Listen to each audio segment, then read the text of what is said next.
Hello. We are here for the season final race. Brands Hatch. First and foremost, I want to say thank you to everybody that's already here. We're gonna have a couple of chats before we start the race. I hope we can do some interviews. And yeah, that's that. So, final race of the season. A quick recap of last week at Spa, which was kind of amazing to see how Slipper had some troubles with the car. He was not able to drive as clean as he would like to do, which actually he dove into a couple corners, and that cost him the race. But he had a great pace.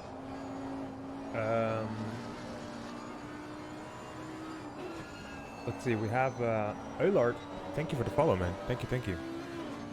So, in this week's race, I want to have a chat with Nine.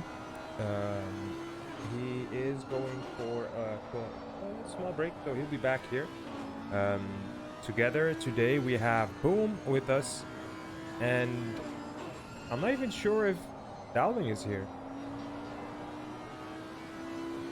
Boom, do you know if Dowling is here? Sorry. No, not yet. Okay. Where is he? Not sure. Maybe he'll join in later on. That's okay. Yeah, maybe.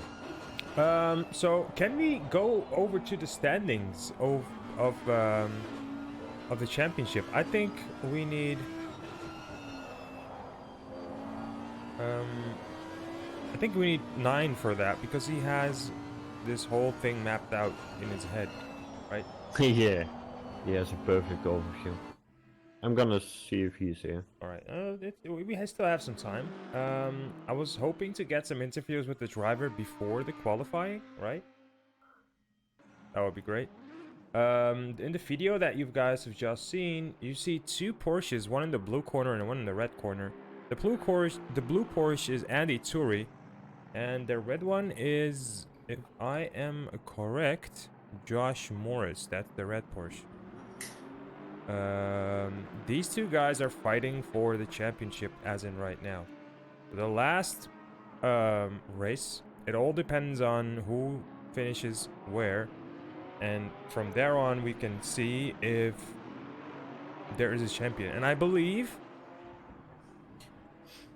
one of them needs to be first and the other one needs to be 12th position.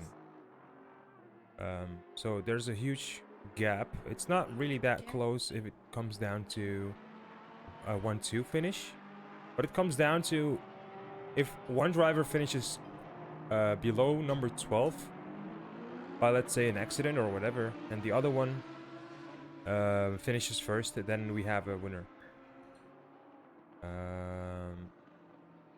So we will switch over to qualifying in a bit.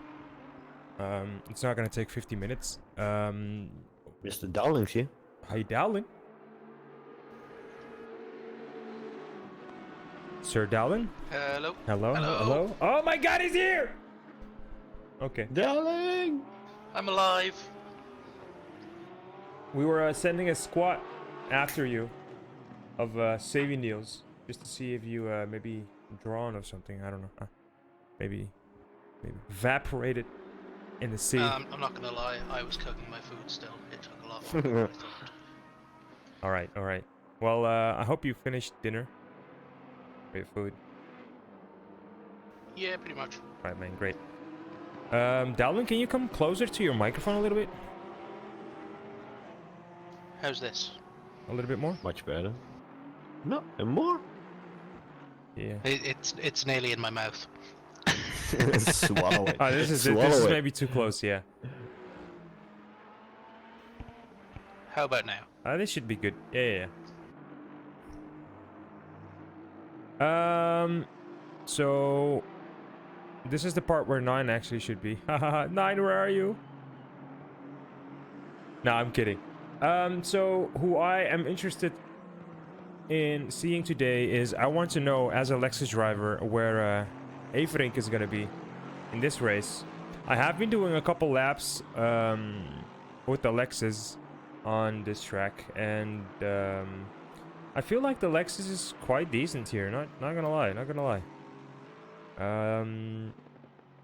Although I did not have the right feeling yet, and I'm not sure if the right feeling is gonna come, or it's just not gonna be there. But I believe this car is quite decent on this track. I like this part though, where Everink is gonna be at right now. We can maybe go on to an cockpit cam. Let's see.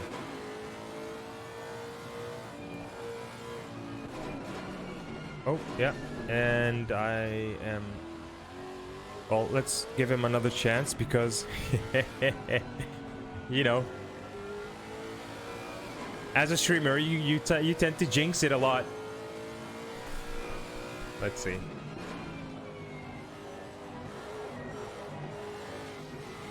He goes wide, but I'm seeing Tui with a 123.7, which is quite fast. Oh my god, wait, what happened there?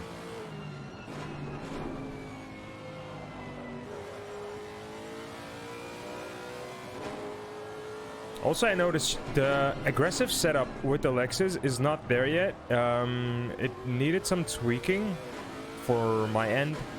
I'm still trying to get my right setup though. And the thing is though, guys, if you're not in a season, if you're not in a community yet, or a championship, right? A league, you will miss out on the pace where you can just set up your car. Because beforehand, when I did not have this community, I was just driving on and off. I did not feel like trying different tracks. Not different cars, but just trying different tracks. And now I am in this community. Every week we are doing a new track. And I really feel like being almost forced in a good way of trying new setups and making new setups and trying to get better and learning from others, and this brings you into the game onto a next level. I thought that I did like this game, right? Beforehand, before the community, I was like, okay, this game is good, I like it, I can play it, but not the whole day. But once you're in the community, you just dive deeper into the ocean, and you just find out that there's much more to the game. And that's something that I really, really like. Ooh. But how fast have you gone around this track? I don't want to talk about it. No? Go on. No, I had a 125.9. Oh, so we're on the same pace.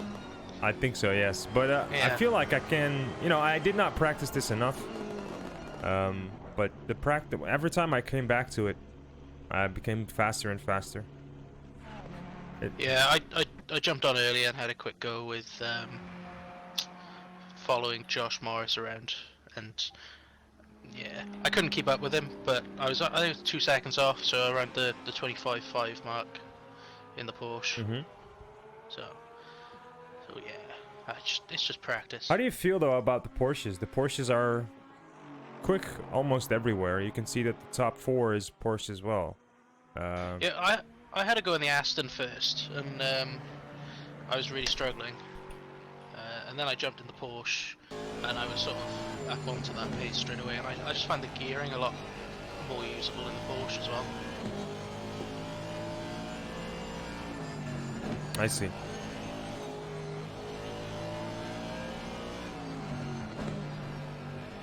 Race Control is saying good evening in the chat. Good evening, Race Control. How are the noodles? It's katsu curry rice, actually. I thought it was noodles, it was rice. Oh, okay. Still good. Almost the Very same. good. Do a bit of advertising work for naked rice. All right. Let's see. I am trying to do a DJ session here. Let's see. I need to tweak some stuff. All right, so 9, you are here. Welcome. Can we go over the standings real quick, like in 2 or 3 minutes in time?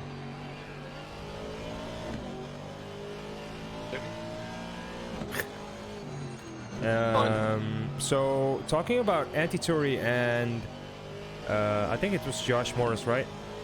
No, Cruiser. Yeah, Cruiser leading the championship right now. So this Got a gap of 46 points. All right, so Cruiser leading the championship with 46 points. All right, so the second standing is Anti-Turi, right? Yeah. All right, so looking at the times right now, it's a 123.7 and a 123.7 as well. But look at the difference in the times. Looking at this, it 9,000. yeah, It's nothing. it really makes me think that we finally are going to see a really interesting race. But looking at this also makes me think that we are not going to see the you know the who's gonna win the championship battle, right? I have one question. If Turi becomes number 1, what place does Cruiser need to be before Turi wins the Cruiser championship? would need. Let me double check. Lucas would need higher than 10th. If he finished 10th, they Yeah. would be joint winners. They would both have 3 race wins apiece. They would have the exact same number of points. They would be completely, utterly identical. But So so if if Anti he... wins, Lucas needs to finish 9th okay, to win the championship. nice. Good to know. And obviously the pro quali still yet to be decided. Pardon me. Anti is leading that by 13 points right now. All right. So It's kind of, thinking about this, we have seen a lot of races, and the build up to this moment, it was already special for me. But I can feel the hype building up for these two racers, and I'd really like to talk with them, what goes through their mind, and what they are aiming for, and how they want to drive the race. I mean, maybe they will let something loose. I'm not sure if they will, but maybe we can get something out of them. I've got a bit of insider info in the fact that Cruiser is feeling very nervous today, and has mentioned it a few times that he is, it's his to lose, isn't it? Yeah, So- if you make some big mistake, it's all over. That pressure, especially with a full and pretty much full grid around Brands Hatch. I think if he does it clean, so no mistakes, it doesn't have to be fast, but if he does no mistakes, it will be fine. He will finish in the top 10. I think the strategy is here, because if Jury was, let's say Jury was to get pole position, and then maintain the lead after the first lap, and let's say Lucas was in second, that's no good for Jury. Jury needs Lucas to fall back, so it'd be interesting to see if kind of what's going to happen, because Chewy needs Lucas to somehow lose positions. Yeah, but And also... Lucas has just got to try and stay out of trouble and keep it clean. If here at Brands Hatch there's not much curbs, if you start pushing too much, very easy to catch the grass. Particularly in a car like they're driving in the Porsche, if you catch too much of that grass, you're gone. True. As Rowland did just right now. So Yeah. exactly. So Brands Hatch can be a killer. Yeah, but I wanna know, can Jury deliver tonight? Because the last few races, he made some mistakes, some big mistakes. He has, but Can he do it now? if he can qualify, we see here with his pace already here in the qualifying. Yeah, but the very good qualifying pace. is always good. But can he do But the do it in the race? that'll We'll have to wait and see, won't we? Hopefully. I Yeah, want to. I hopefully. want to see a. I want to see a good battle between them. It's just a shame, really, that actually watching an on-track battle between them tonight Not what we want. is just going to deliver the battle to deliver the title to Lucas. But that, in the same breath, it would be great to watch them battling out on track and battling for the win, even if it means that Lucas still wins the title championship. Just battling for a race win Yeah, and but seeing the I- top two guys go at it would also be great. I don't want to trigger this, but I want to see Turi at the first at pole position, and Caruso making a mistake in the beginning and dropping to P15. Then you have a massive battle. Will he make it to top 10?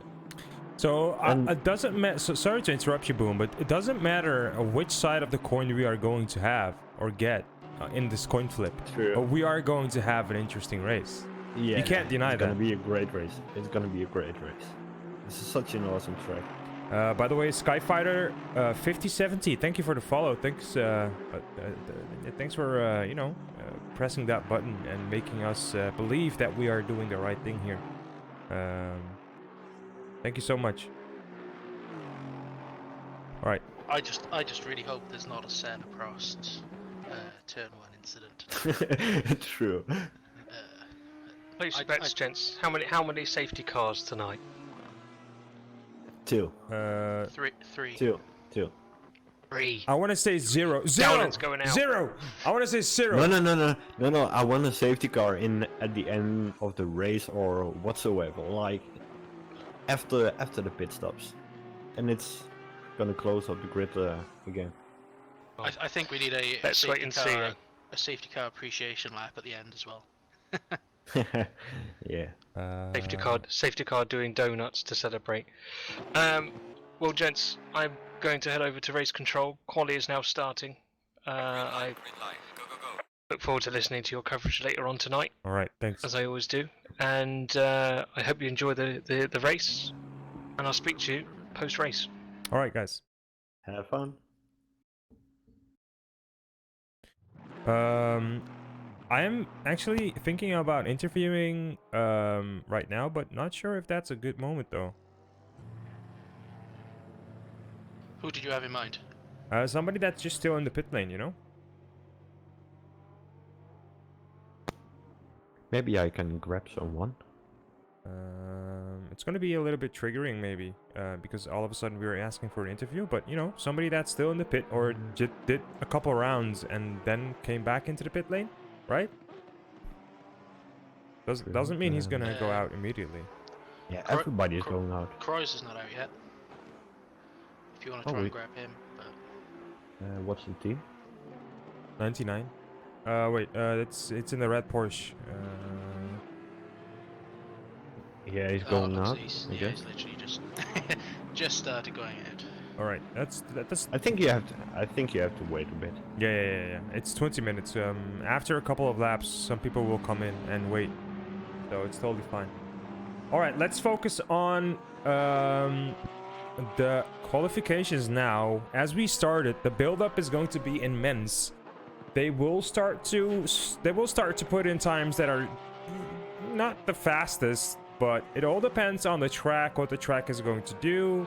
Most of the time, the track is just warming up and getting faster over time. So this means the times will get faster as well. Also, people are getting, into their Zen mode, focus mode, poker face, which also puts the pressure on other drivers. As the last thing you want to see is you not making the battle, right? Just already before the race starts that your pace is not there where you want it to be. That's really demotivating. But once you get that moment going, once you get that ball rolling, you start to feel like you have room to play, and that's the perfect position to be in. Yeah, I think this track also sort of separates the. It's an outdated term now, the men from the boys, but yeah, we're going to see some big pace differentials throughout this track. True. And it's going to make it all the more fun to watch. I have to agree with you on that one. But do you think that the cars, the difference in cars is gonna show today? Because I felt that this track is really fast, but if you do not have the connection with your car, you're not gonna go fast through here. You need the connection with your car. You need to feel the car, and the car needs to be responding to what you want. If you're starting to slide all over the place, oh, and we're seeing Hearns going off, he needs to go into the pit lane and repair that car.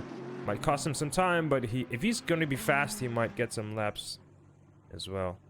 Yeah, this is very much driver's track, and you definitely need to have your setup on point, working well. Race for you, control mic test. to be able to put in a good lap time. And it's so hard to be consistent around here as well with all the bumps. You could just be slightly offline one lap and hit a completely different bump to what you're used to, and that can just ruin your day. Yeah, I have figured that out, because on the fast right-hand corners, right, on that part, one of those corners is really bumpy, and my steering wheel starts to just trigger all over the place, and I'm like, what's happening? Is my steering wheel broken now? And then I come to realize it's just the corner. Yeah, I think it's probably like the oldest surviving track on this calendar in terms of its original format and layout. You know, they haven't ironed out all the bumps over the years by relaying the new tarmac. They've put the new tarmac down, and obviously with these nice, I don't know if they're laser scanned, but these nice renditions of the track, they've sort of kept that real life nature of the circuit as well. Yeah. So let's see. Callum Wilson is slowing down. He's also driving in the Porsche. Not sure. I think next season I might try to look for a new car to drive as well. Maybe the Audi, maybe the Aston Martin. I feel like the Lexus is fast, but I'm just missing something. I keep saying this, but maybe I will just never find it in the other car, and I will just be slower in other cars. The thing is, you need to grow into your car, right? You need to know what you are doing right and what you are doing wrong, and what you need to fix on the car to make it likable. Yeah, I listen to these guys through the week, and they're always talking about setups and, you know, what brakes should they be using and what anti-roll bar. And there's so many things people can change now in the game that make a huge difference to the car. So I'm just used to the normal aggressive setup, which, you know, to jump on and have a go with. But these guys are this season are really getting into the setups with the game updates. Oh, honestly though, once you start to know what you need to change on the car, then you feel like you are just chunking down tenths of a second here and there, and that's the moment when you start to be competitive. With the aggressive setup, I feel like it's a good place to start. The car will be drivable, but once you want to push your limits and test out how fast you can go with that specific car, that's the moment where you need to adjust the setup. And every setup is different, right? For you, this setup might work, but for me, a totally different setup might work. So this is what makes racing in general so wonderful. All right, but Josh Morris, we're seeing him with a 123.3. He's 4/10 beating his own time already.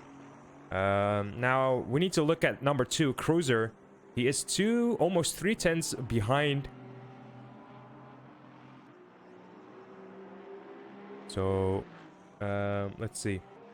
I'm seeing greens of 1/10 of Cruiser.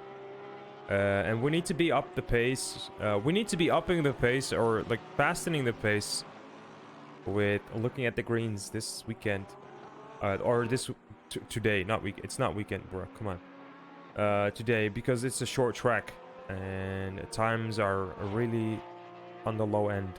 You only have almost 1 minute and 20 seconds to keep up, and this is totally the opposite of Spa, which is okay for me, but I just need to get used to it. All right, so Cruiser is now 3/10 up his pace, so he is going to be exactly on the same time as Josh Morris. Let's go on board and let's see how he's gonna finish this. He is almost at the ending. Oh my god, he's 6/10 in the greens. Guys, he's gonna beat Josh Morris if he keeps this up by 0.3 of a second. Josh Morris needs to do work after this lap, and there we go. It's a 122.9, guys.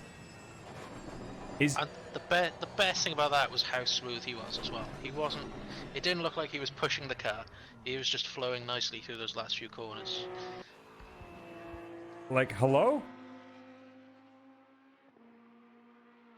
Hello? Is this guy an alien? I think he's an alien. Race control, can we check if this guy is an alien? 122.9. I've not seen a lap time this fast so far, but again, I'm not really familiar with this track either, so holy moly. That is quick. It's really quick, man. There's no other way to say it. That is quick. Guy's flying. Do we just want to give him the championship now, or Oh, can he do man. it for an hour straight though? All right, so now this is what I meant. Cruiser has time to play. He can now look for consistency because he is fast. He established that part already. Now Morris needs to come back and beat that time, or not beat the time, but just come closer to that time, because 0.4 of a second is way too big of a gap to make it even to make Cruiser even look in the mirrors, right? Yeah, but this is the dream for Lucas, because Josh is his teammate. So it's just an extra barrier for Attitude to deal with when it comes to the race. Yeah, that's true. Anti-Turi 5th position. So yeah, just to Not anymore. He's just jumped up to second. Oh, yeah. Okay, that's good. 123.3 as well. So third place for Josh Morris. Just to remind ourselves, if Lucas comes first, what does Josh Morris needs to finish? If Lucas comes first, he wins overall. Anyway. All right. It's Antituri needs to win, and then Lucas needs to come 10th or lower for it to be a draw or Andy's championship. I don't think Josh can actually catch the overall championship, but I do believe they're not far off on the team championship. True.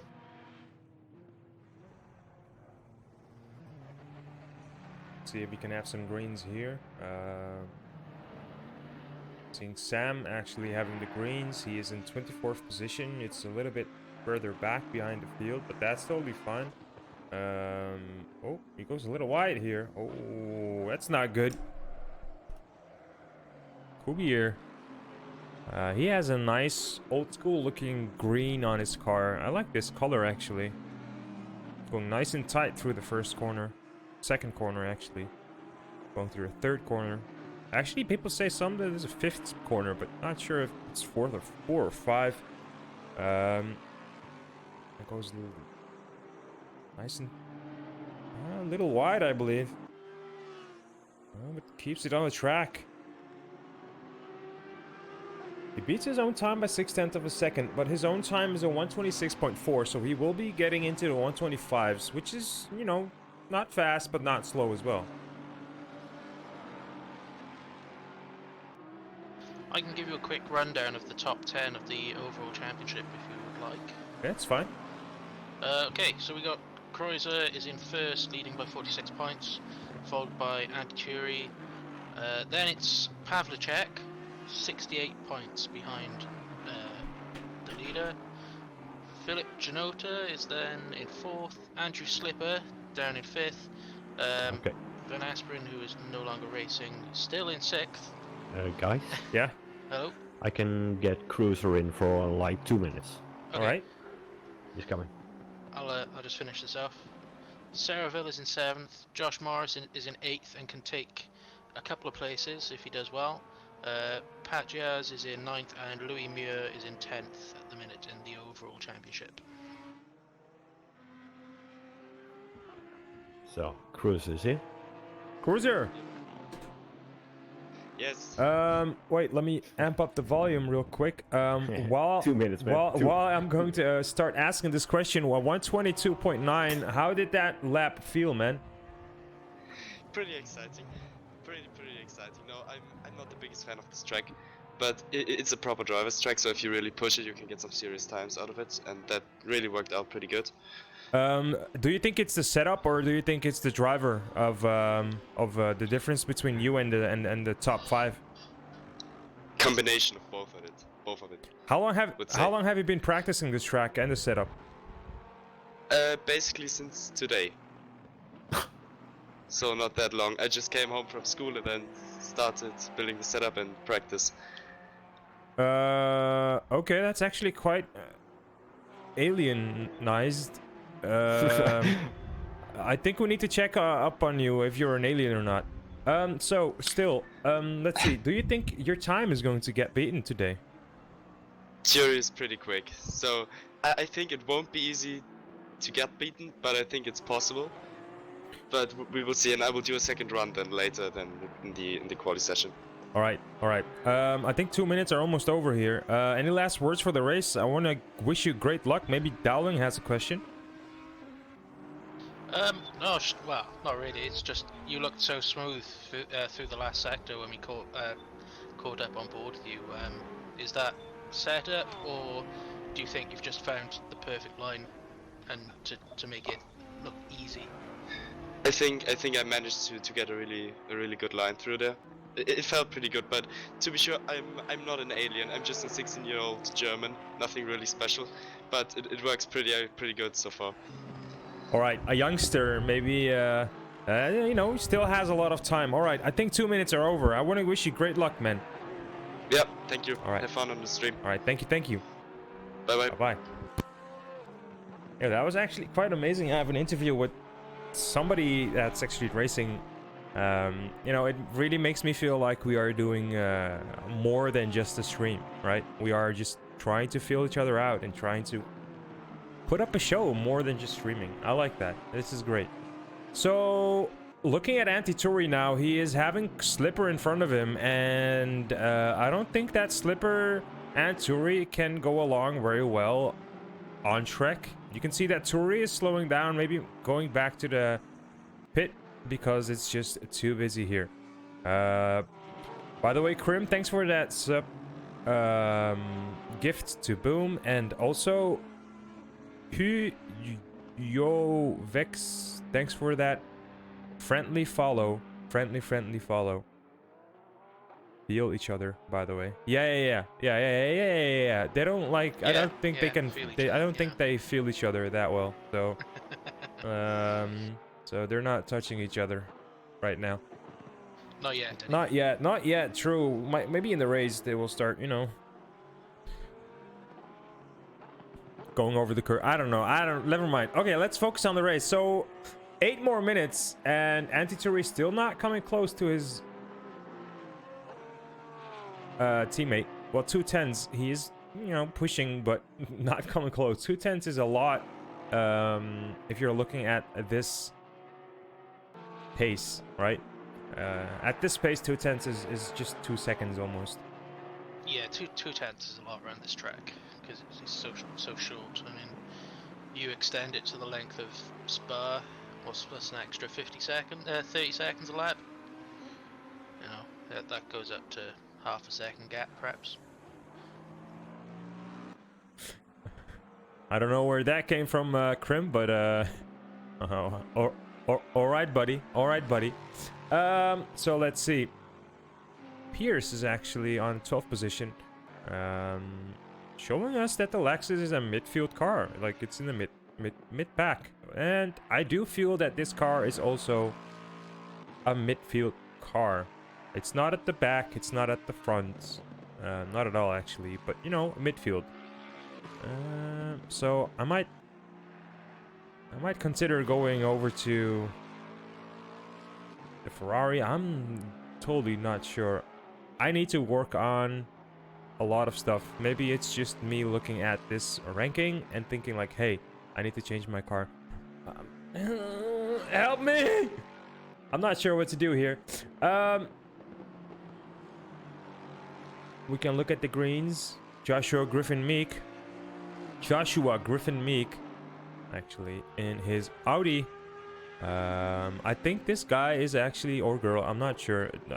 It's not confirmed, right? I don't want to be going that way, but this person, this human being, is actually getting faster and faster every week. Getting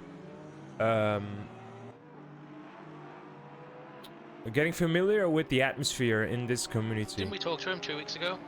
I think we did. I'm sure we had an interview with him 2 weeks ago. Oh, you're totally right. It's okay. Sorry. But yeah, So he's he's indeed definitely. It's JGM. Ah, JGM. Indeed, true. So he is definitely getting familiar with the atmosphere here in this GZR community. He is building up his confidence, and I can definitely see that. When he first came in, he was all over the place. But now he's starting to grow. 23rd position out of 29 cars. You know, he's starting to do better. And he's even flashing his lights at Mesa to get him to move over. True. Look at that. So he's not even in the greens. I think he lost some time there. But he can still beat his own time. It's 25.6 was his last time. And let's go on board and let's see if he is gonna do a green. And I think he beats his time by just less than a tenth of a second. Yeah, it's good. It's good. It's an improvement, and as long as you keep improving, it's not a bad thing. True, but beating your second time, or beating your fastest time by just less than a tenth of a second means that you drove consistent twice, right?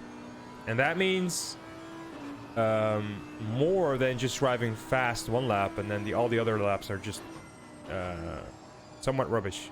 So this is good for him. Yeah, the two titans at the top of the field have just left the pits to go on and do some more running. So look for another quick lap from Kreuzer there. Kreuzer on his out lap, I believe. We're here. 4 more minutes. These guys are gonna push their boundaries a little bit more. Let's see, Kai Patches now. 123.7 fastest lap time. He is not in the greens. Now he's in the reds for 2/10 of a second. He did slide there and lost a lot of time. Pavlicek now is also in the reds. People starting to make mistakes. Maybe the track temperatures are changing. And you can see, right, that this track is really unforgiving because if you make a mistake, you're losing not a tenth of true tenths, you lose half a second. Half a second, my man. That's a lot.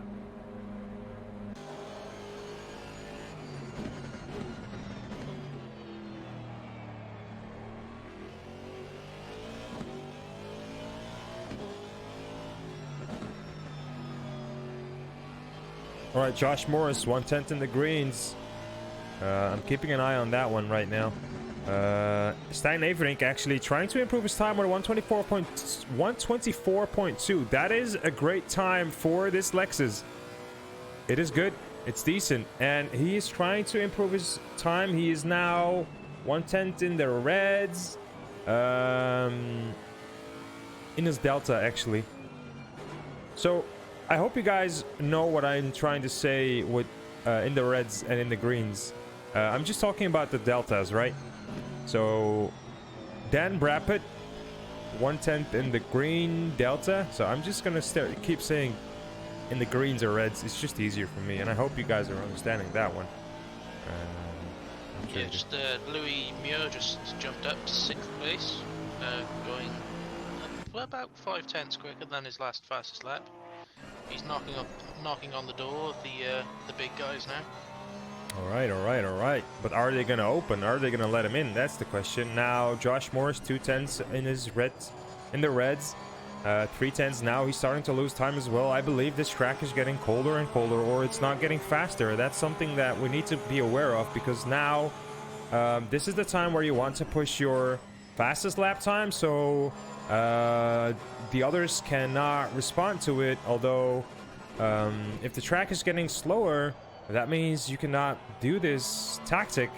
And maybe Cruiser did the best thing by putting up a really fast time at the beginning and then just letting it go, right? Let it go. Maybe he saw that the track was getting colder and he put that time in there, and I don't know. Just be safe, because colder track means slower lap times. All right, Josh Morris now in the neutrals, in the deltas. So we will keep an eye on that one as well. I am seeing Kaiser in 310s up his time. He had a 123.8. He can go to a 123.7 now. He lost some time in the greens as well. I'm seeing a lot of neutral deltas right now. So let's see what we're going to get out of these last laps. People are trying to push. Josh Morris still on a neutral time zone here. Oh, Kaiser loses it. I hope he's gonna have... Oh, get out of the way, buddy. Get out of the way. Okay, he does get out of the way. I hope he's gonna have enough time to repair that car. Because after this, it's the race. Yeah, that's exactly what Nine was talking about earlier during the interview. He literally ran just onto the grass there on the exit the corner, and it threw him off. True. There's no other way to put it. All right. That's a close. That's the problem with no runoff around the track. That's what makes this track so fun to watch. Believe it or not, Cruiser is 1/10 up his time. So he's 1/10 in the greens of a 122.9. He can go to a 122.8. If he is going to do that, I believe Anti-Turi and Josh Morris are going to race each other, and Cruiser is just going to cruise away again. Oh, and he makes a mistake. He goes wide. Is he going to keep the car on track? No, but this also means if he's going to make a mistake again at the race, and if he's going to push that far again at the race, he is going to lose the car, and he will lose a lot of positions. This also means Anti-Turi is a little bit more consistent here, and hang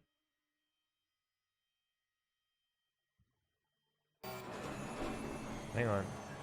The difference between these two is like almost nothing. Yeah, Turi must have gone back out. It's a really fast lap. So 2 aliens confirmed.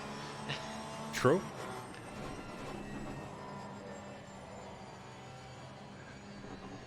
All right. So here we have the timetables. You can see that the Ferrari... Oh, Pavlicek. Oh, look at this. Pavlicek not first in the Ferrari class. But... Oh, look at the difference in that time, man. Holy smokes. Check out where Griffin Meek has ended up. 18th position. That's... Oh my god. He went 7/10 quicker on his last lap. He was pretty much the last one out on track. And That is great. you know, he stuck to it, and he's up in 18th. A massive improvement from when I last saw him. Oh my god, dude, this... Oh... G... Wait, JGF? JGM? JGM? That's the one. Yeah. Oh my...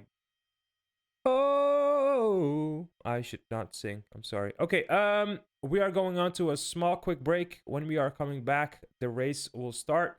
I am going to prepare myself mentally, and I hope you guys are going to do the same, because this race is going to be amazing. If you haven't followed the stream yet, guys, please make sure to drop a follow. We are doing this every week. Of course, this is the season final, so we will have a small break, but after that, we will come back with a new season. So yeah, we also have a YouTube channel if you want to check out some videos there. We have lots of content on there as well. So if you want to see how the races went before, it's just, you know, it's a gallery of all races. Also, we have League of Legends in there. if you are playing League of Legends as well. We are doing weekly tournaments there as well. So lots of content to watch there. But we will be right back.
right, as the engines are starting up and the first car is off the grid, we are going to start the race, the final race of this season. And Cruiser is already a little bit ahead before this race even starts. Kappa. So I want to know what Pavlicek is gonna do in the Ferrari.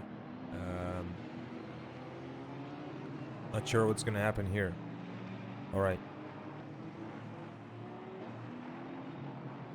It's tense. Yeah, it's really tense. It's really tense. Bye, Krim. Everyone, I wonder what's going through their, well, Turi's and Croizer's minds right now.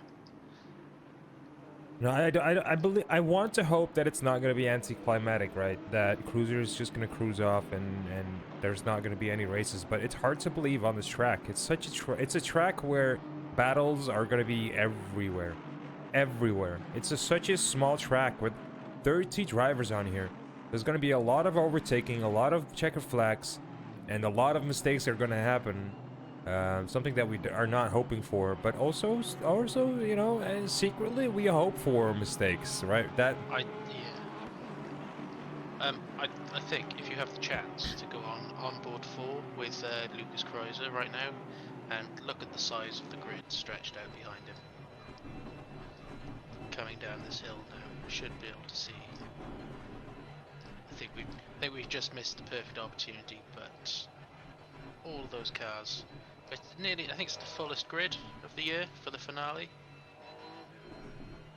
all right. They're coming close to the start finish now.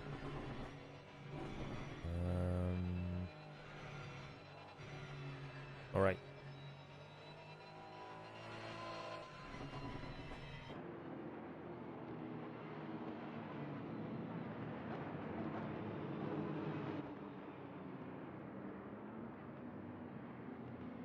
Who's taking the start? Do you want to go for it? So is this the finale, and you can talk us through the first lap? That's totally fine. Let's see. Cruiser, waiting for the green zone. Morris, Turi, Pavlicek, Norbeck actually there as well for the first time in the front. And start initialized, and it's almost going to be going. And here we go, guys. Cruiser with a great start here. Turi as well. Morris also. The top 3 have a great start. The top 3 is out of the first corners now. There's people going off in the back. I hope that's not going to be a safety car. Pavlicek having a great time as well. Oh. This is race control. Safety car being deployed. Safety car being deployed. No overtaking. And there we go. Safety car number 1. True. Let's go back 30 seconds. Maybe we can see something happening here in the back. I believe I saw something on the mini-map happening. Look at all these cars, man. Carnage. Oh, okay. Wilson and Marnik hit each other. But going further back, I believe something happened here as well in this corner. Oh, Rowland gets hit by Cook here in the back. You can see something happening there as well. Oh, and Cornelius gets off. All right. So, a lot of stuff happened here as well.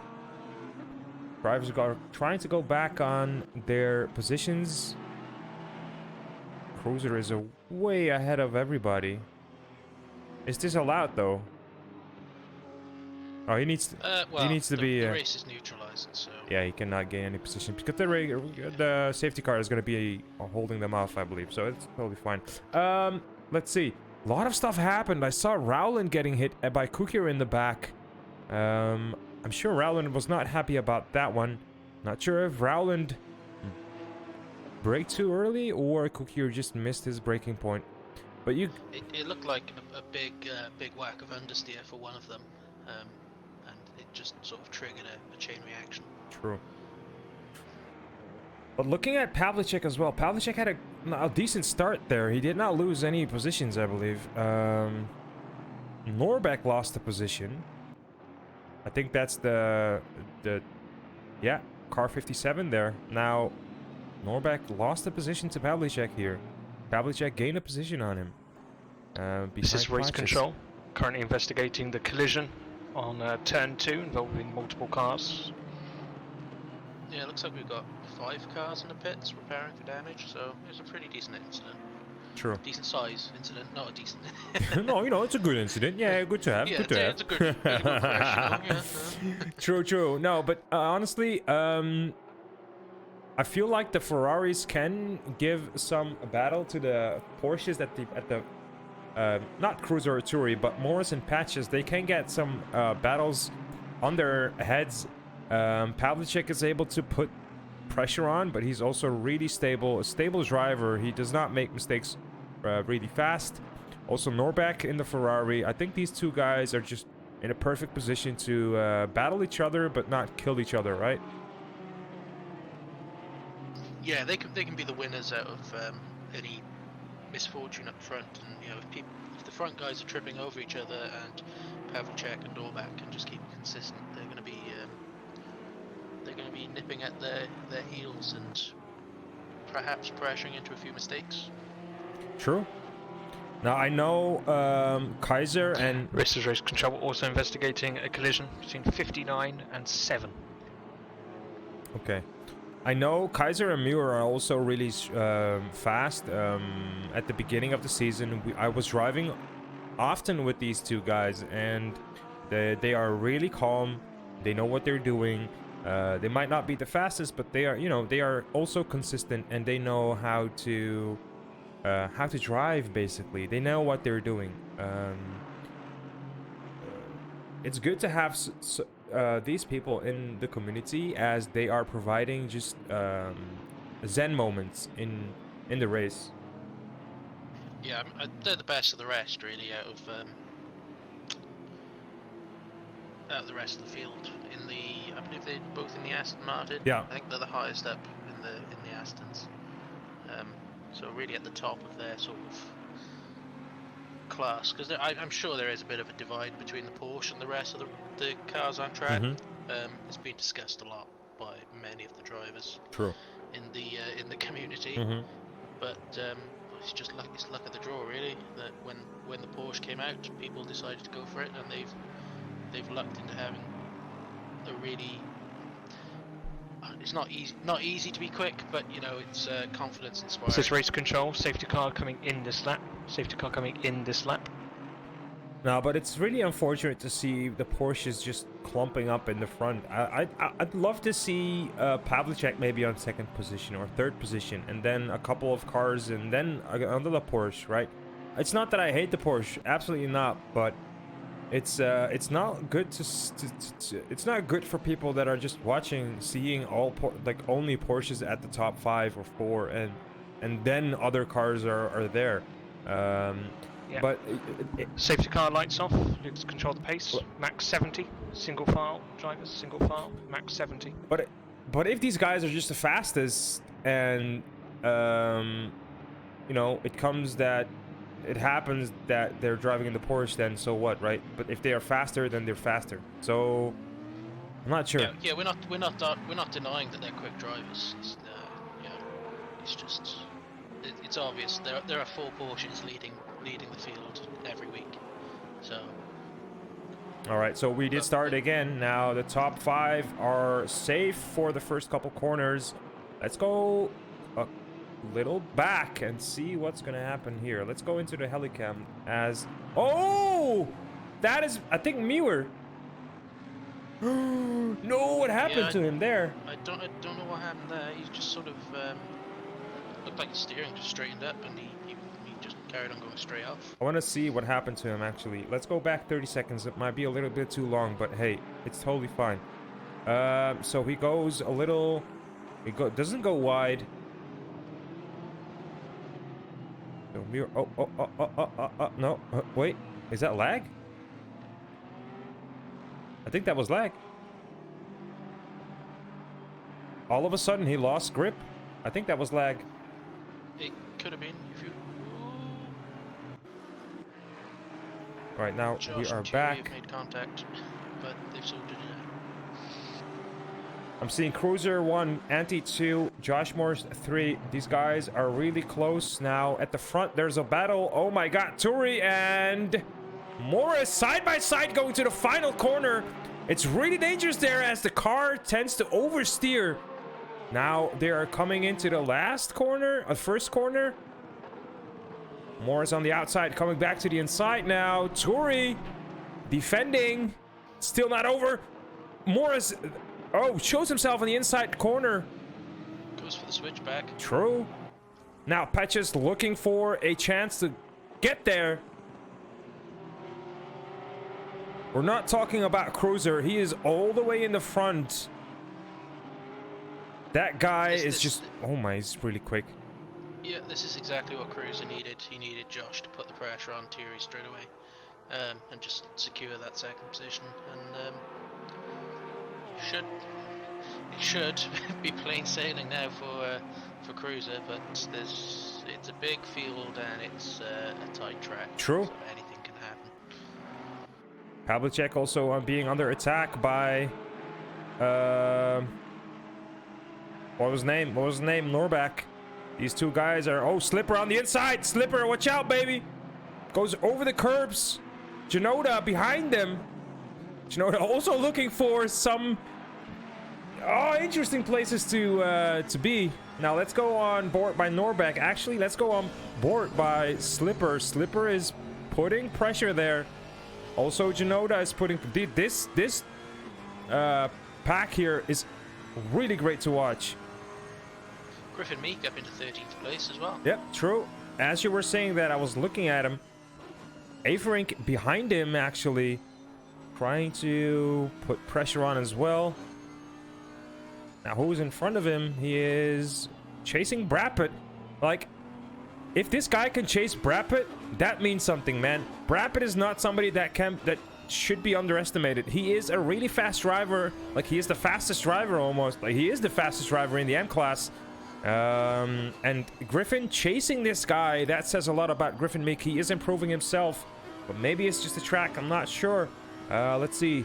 There are a lot of battles going on still. It's going so fast that I'm barely able to follow up.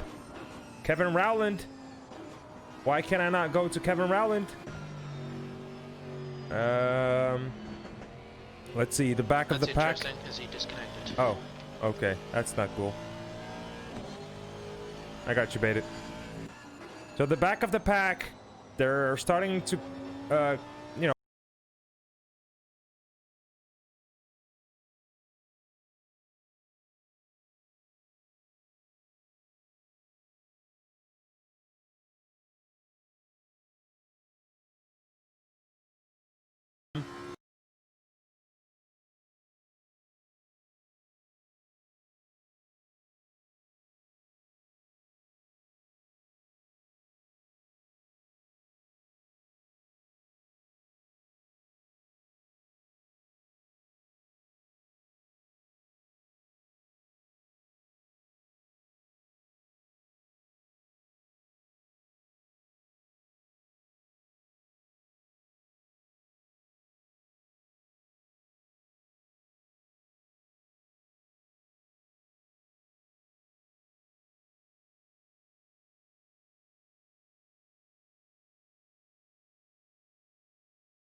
I think so. Should be able to. Hang on. I'm sorry for this, guys. I don't know what happened. Let's go quickly back into it, and I need to reset. Green light. Give me the one can. One moment, I need to get back the application. I'm gonna try to find it real quick. And almost there. Almost have it. And I did find it. Now connect, and we are good to go again. I'm sorry for that, guys. We can We can cut that out, I believe, I hope. Let's see. Lucas, first place still, and he is leading the pack by 4 seconds onto Josh Morris now. Josh Morris leading in the second place. Antituri third place. It's less than a second for these guys. Kai Pachas now fourth position. Also a small gap for them. Kaiser. Yeah, Kaiser's made his way up the field. Where's Pavlicek made a mistake. I think he's 8th position. Oh my god. That's not good. Norback still in 6th position. Andrew Slipper, 7th position. Pavlicek, 8th position, now being chased by Janoda, by his teammate. Saraville, 10th position. 11th position for Alexander Krenig. Krenig? I'm not sure how to pronounce that one, but this is a battle again. These guys are battling for the 11th position. Dan Pravitt behind him, Griffin Meek actually behind that. So these 3 guys are having a battle, and that is great. Not battle, but they're following each other, right? Yeah, they're following nicely. It's like a nice. They got a nice train going. True. It looks consistent, and you know they got 46 minutes left to make the move. True. I believe that Dan Brepet is kind of holding them there. Oh, Griffin goes a little bit wide. No, Alexander is actually the slowest in this pack, I believe, right now. So people are closing up on him, and we will have a battle forming. And I think about 5 minutes, we will see them really close behind each other. Let's see, Lewis Muir actually all the way at 15th position. That's not good for him. Denis Antropov, also 17th position.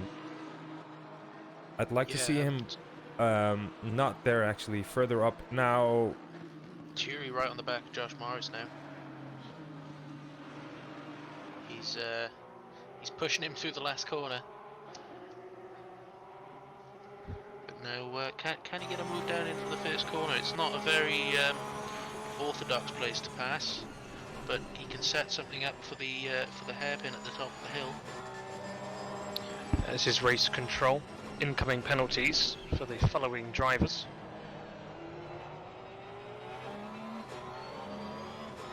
And now we're going to find out who's been a very naughty boy. Kind of an 15-second time penalty for causing a collision.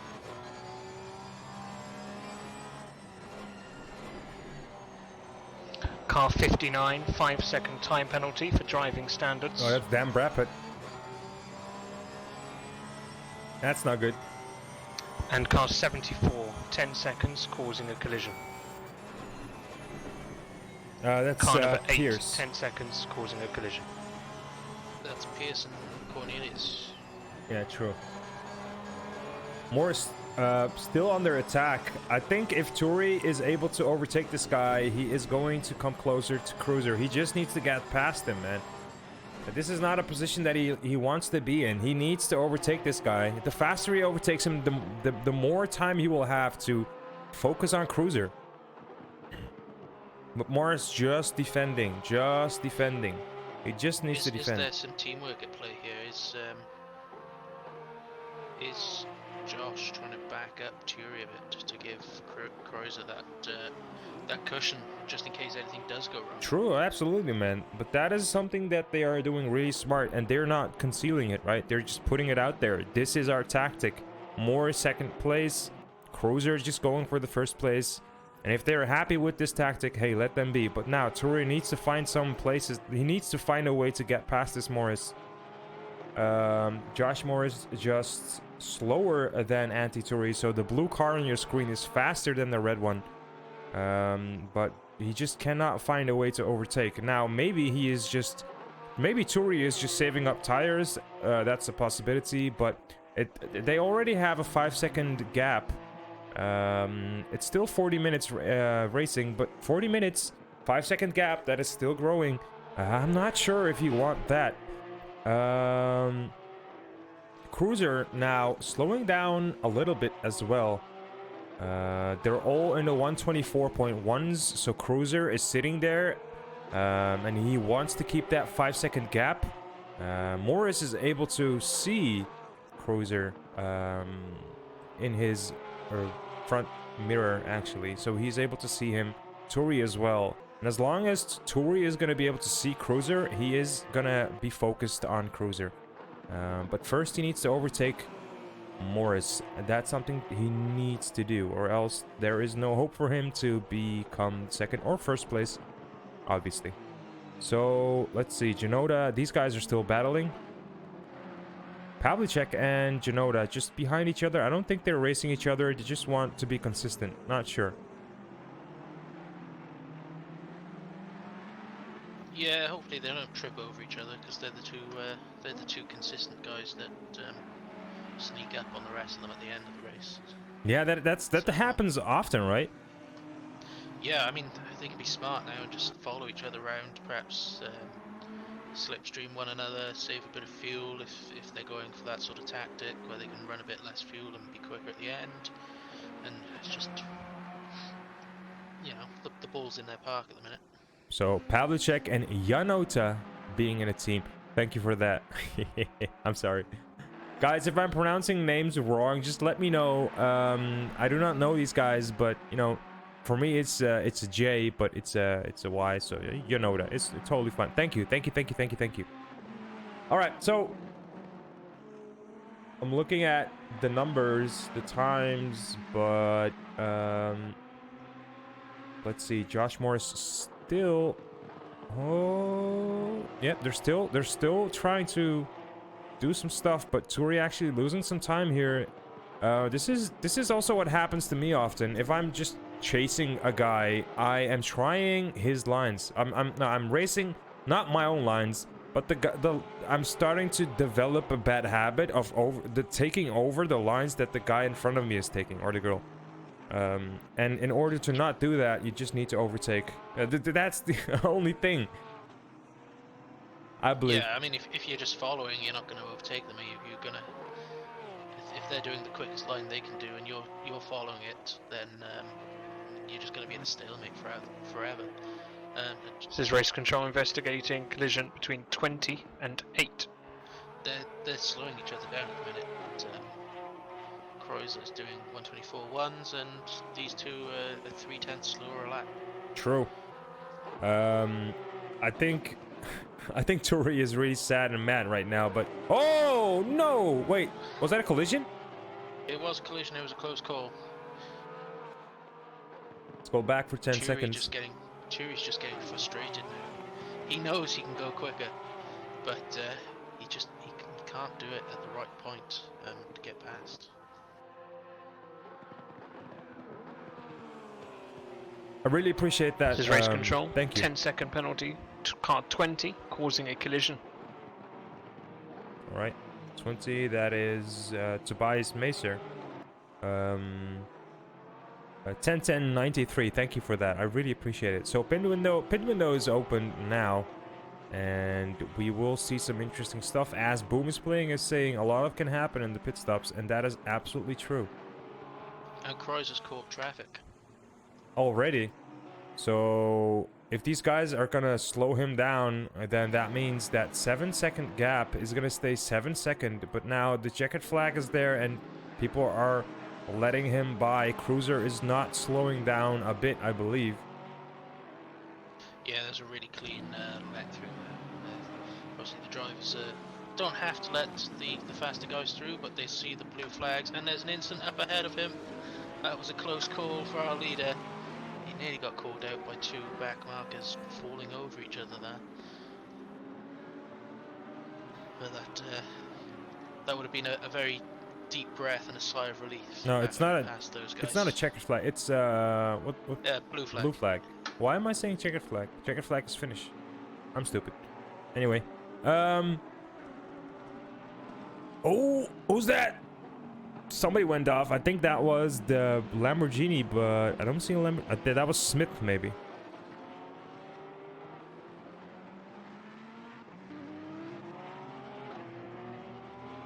Wait, hang on. Where is Anti-Turi now? Where is the red Porsche? Yeah, he's in the pits. All right. Josh has taken his mandatory pit stop. Okay, so this is good for Anti-Turi. This means that he can actually just try to overtake him by pit strategy. True. All right. Yeah, it could be a good call by Josh though. Perhaps he saw the traffic up ahead and decided I don't want to battle through that. I want to dive into the pits, get my stop out of the way, and come out in clean air. True. That's also good.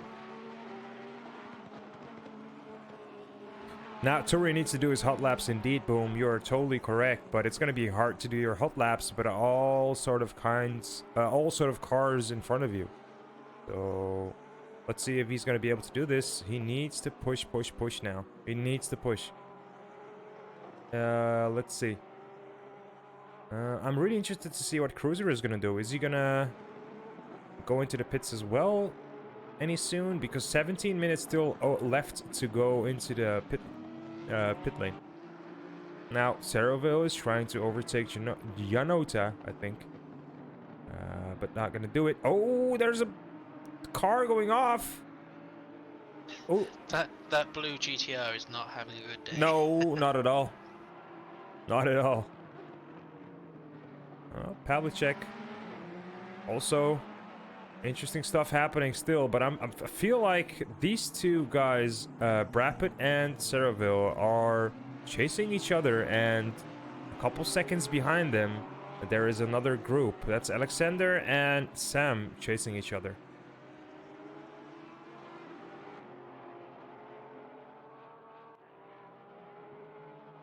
Still lots of cars driving at the back. I believe there's... Hang on, I'm trying to look for somebody. Sometimes this broadcasting tool is really annoying.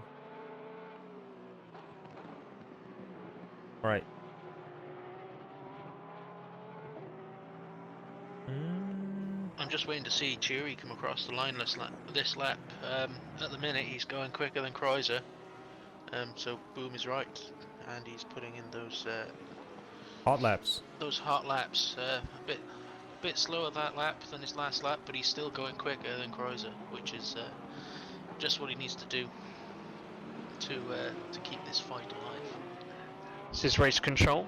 Incident between 333 and 21 results in a warning for 21 driving standards. Warning for 21 for driving standards. All right.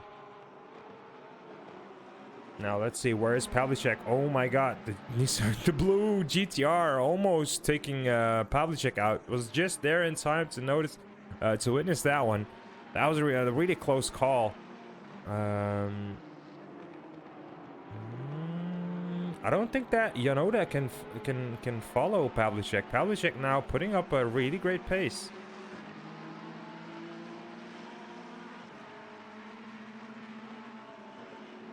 Yeah, he's opening that gap, isn't he? Yep. He's I think Pavlicek is the quicker out of the two teammates.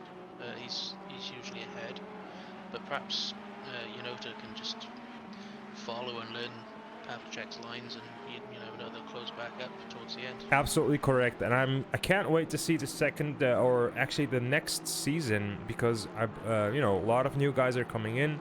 We're gonna have some veterans in the front maybe, and also new people mean new rivalries. So yeah, I don't know, man. And also I am gonna start learning more about racing. Maybe I can find a different car that I'm gonna drive other than the Lexus, because I really feel like I need to let go of the Lexus, but I don't know which car is the best one. So a lot of stuff gonna change in the next season. I can only hope. Up to 50 on the grid, I've heard. Yeah, like It's, as if 30 is not enough. Can you imagine 50 cars on this track? I think unfortunately the maximum cars on this track is 32.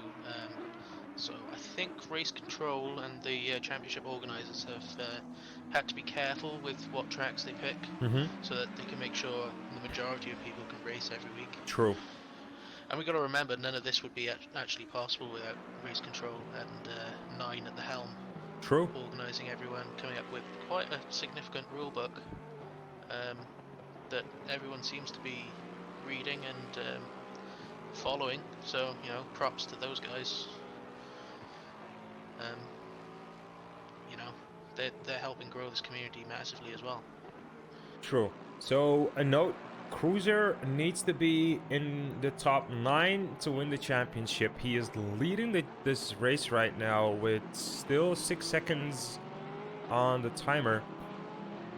It was 7 seconds before. Now it's back. Now Turi closed the gap by almost a second, but still 2 seconds now. 2 seconds now. So Cruiser is slowing down dramatically. Looking at the difference in time, maybe Cruiser had a difficult time overtaking these guys, and now Turu needs to overtake them. And it's always better to overtake cars that are behind as the second or third, as you are waking up the driver. Sometimes the blue flags, you just don't notice them as a driver, and after you get overtaken by the first guy, the second guy gets an easier pass. Let's see if that's gonna happen now. That is a clean overtake as I can see so far, so that is good. Now he needs to overtake another one. But this is what I mean. The first time, maybe Averink, that was, I think, Averink. Yes, maybe he was sleeping a little bit, sleeping by not looking in the back mirror, right? Not noticing the blue flags, as you are concentrated in front of you, not on the flags. So yeah, for me it makes sense. Yeah, and I was just looking back down the field to see where Josh Morris has ended up. I'm looking at the times at the minute. Turi is doing more than enough to go in and come out ahead of Josh when Turi ends up doing his pit stop. So he's got over that one hurdle of Josh Morris, and now he can just concentrate on closing that gap down, and he's got to hope that Lucas gets some bad luck. True. Now the gap is down to 4 seconds instead of 7, so 3 seconds off the time already. And I believe Cruiser is... I'm not sure what's happening to Cruiser. He is just slowing down dramatically. His last lap time was a 125.5. Anti-Turi won a 123.8. This is a huge difference, and Turi, Cruiser, is going to go for another lap. So we're going to see a change in the gap again. Now, the gap of these two guys is not that big. Cruiser now heading over to Brands Hatch Bridge. We are halfway through. And Turi is going over right there right now. So the gap is not that big, I must say. Yeah, Turi will be able to see him now, the corner ahead. So perhaps that's pushing him on a bit. He can smell blood. Although that last lap, the times had flip-flopped, and Turi was actually slower again. Yeah, he is slower because there are cars in front of him, not giving him the free pass. He needs to be cautious because, you know, these blue flags can put off a driver. Now, he needs to slow down here, as you can see. Not giving it... Oh! Like, this is not a clean overtake, as you can see. It's kind of annoying to go through there. This costs Turi time as well. It's just such a shame that the blue flags are... Oh, wait! Oh, my... Wow! What's happening there? Oh, he just went over into the grass. That was weird to see. That was the back marker. Yeah, I think he got spooked a bit by Turi going past and sort of lost his bearings there. I think. Well, you gotta remember that the back markers don't actually have to let the faster guys through. I believe the blue flag warns them there is a faster driver coming up to lap them, and they just got to keep taking their normal racing line, and it's up to the lapping guys to make the pass. Is that so? I thought you had to make weight. It's a bit different in different racing categories, but I can have a quick look, and I will confirm whether I am talking absolute rubbish or whether I'm being truthful. All right. I'll wait for that one because, you know, I always let people by. I always go off my racing line, but I totally understand if you can just hold your line. But I don't want to confirm that one by myself. Let's read the let's read the rules. All right, difference in time now being we are almost gonna see that one. It's 6.9 seconds, so Cruiser is picking up the pace again, and Turi is slowing down.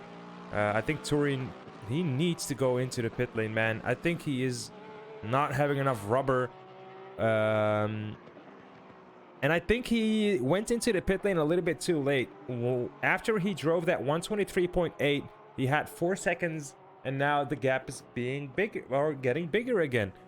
I'm not sure if Cruiser did that on purpose, as you know, let Turi just burn off his tires, and then Cruiser can go the extra mile with the old tires. 7 minutes still on the pit lane. The top 11 still need to go into the pit lane, so it's not gonna do a lot there, unless. Right, unless Cruiser is going to go into the pit lane right now, and Turi is going to go into the pit lane after that lap. So I'm not sure. Let's see if Cruiser, we have to watch Cruiser here, because he is going to decide when he is going into the pit lane, and Turi needs to react on that. Yeah, so I found the rule 2.4 blue flags. Blue flags mean the following: warning, faster lapping cars are approaching, use caution, exercise sportsmanship and allow racing room. If waved, this signals that another driver is trying to overtake, which means, you know, they don't have to move over, but they're just getting a warning, and be a bit more cautious that a quicker driver is coming past and might require the room to take the faster lane past you. Okay. However, race control can broadcast a message to say that they must slow down and let the lapping car through. If a driver receives that message, they've got to do it as soon as possible. All right, I get it. All right, so as I thought, Cruiser is going into the pit lane right now. Oh, Cruiser makes a mistake. He hits the wall. Holy smokes, that just saved him. Now Turi is going for another lap on the old tires. Turi now leading the race. I want to see how this is gonna go. I'm really sorry for not showing all the other cars, guys, but this is something that I want to see. Now let's go back here at let's go back real quick here at you know, the other cars, because I was kind of drifting off there. Let's see, Brappet still being chased by Alexander. Brappet chasing now. These guys are getting closer to each other, as I thought. Yanoda in the pit lane as well. Let's see. Saroville not in the pit lane, goes for another lap. Anti-Turi needs to drive fast right now. He needs to drive fast. He's 3/10 down his fastest lap time, so he is in the 124.2s right now. 0.1s. That is a decent lap time for him, but he is slowing down again. Let's see where Lucas Cruiser is. Lucas Cruiser is out right now. He did his mandatory pit stop. Now we are going to see Turi into the pit lane, and the gap was around 7 seconds. So once Turi gets back, he needs to go into the pit lane. I don't think he is going to go for another lap. His tires are like almost dead. Let's see what's going to happen here. Did I see Turi go off slightly then as well? I'm not sure. Turi now entering the pit lane quite nicely. Cruiser, where is Cruiser? He is heading over to the right-hander. Now going on to the left-hander, and then he is almost at the end there.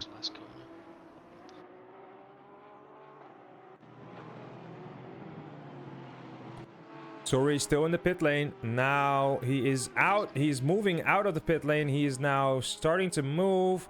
That's the Turi going over on the straight. Turi is being overtaken.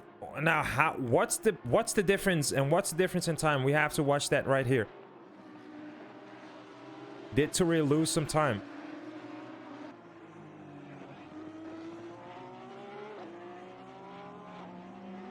Just gotta wait for everything to cycle. Yeah. Yeah. I think Turi lost a bit of time on his lap in, to be honest. I'm sure I saw him run wide at the last of the right-handers coming back towards the main track. True, but Lucas Cruiser did hit his left front side of the car. He scraped it, maybe, I'm not sure. I did see a collision against a wall at the entrance of the pit lane. Turi did not do that, but so maybe Cruiser did repair that real quickly, or maybe he just left it there. But if he took that chance by just not repairing, you know, I'm not sure if that was a good thing. So that might also mean that his car is not going to be performing the same, slowing him down. But we will have to see. Now, where's Turi? The gap is 4.5 seconds now, I believe. All right. Oh, what's happening? Oh, no, that's not him. No, it's a little bit more.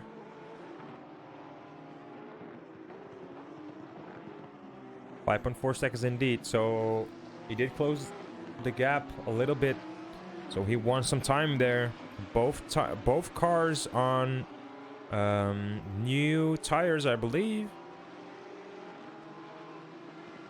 Let's see if there's another battle going on. Surely there must be. Let's see real quick. All right. Pierce, 14th position. Wilson, 15th position.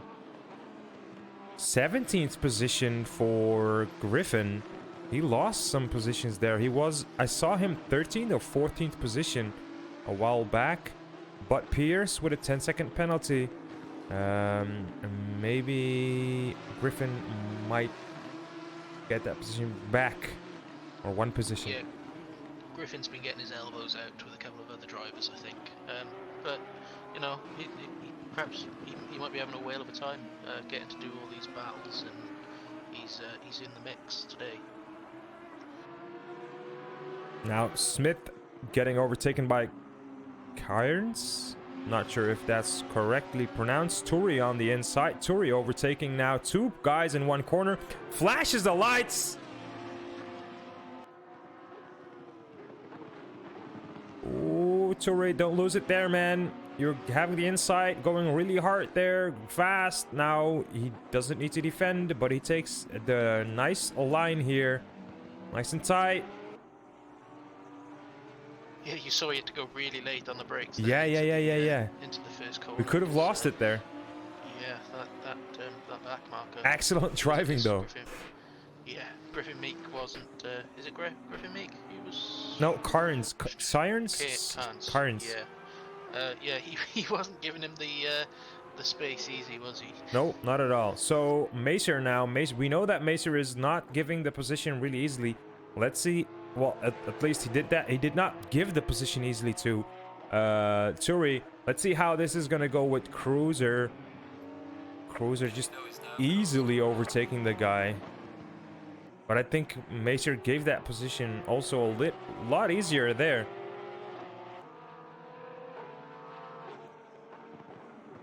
Turi losing a lot of time to the back markers indeed. He had to battle that one out. Now, there is no room for error, as I can see. No room for error, as the back markers are taking up a lot of space. I think more for Turi than for Cruiser. Maybe Cruiser can overtake a little bit easier. I'm not sure about that one. I think it's just luck of where you come across the back markers, to be honest. Turi came across. Slipper now on the inside from Morris. Oh, Morris. Oh, nice overtake by Slipper here. Slipper now in 4th position. This is where we want to see Slipper. 4th position and without a penalty.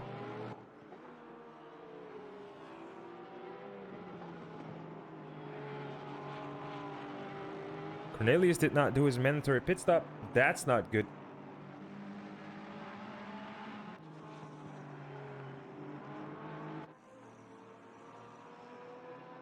Yeah, that's unfortunate. That is a disqualification if that is the case. Perhaps there's been a few instances before where people have done a pit stop and perhaps they've just selected the wrong option during their pit stop and it hasn't counted as a mandatory. Look at this. Look at this. Antropov. Where is this guy? Antropov. Let's see. I need to know. I need to look a couple cars ahead of Antropov. I think I need to watch here and then go there. It's a little bit too far. Antropov. Where's Cruiser? I think Cruiser is behind him. Or did he overtake him already?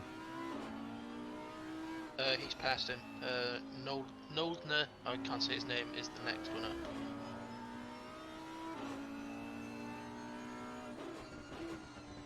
Where is he? P22 is in front of Cross. Oh, no, there. Yeah, there we go.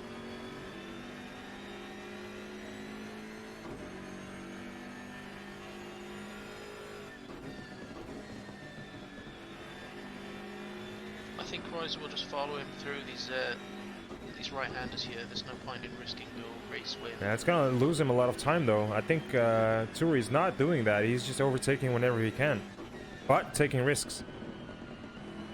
Oh, you can see the difference in look at the lights of Cruiser. He's just like, get the fuck out, man!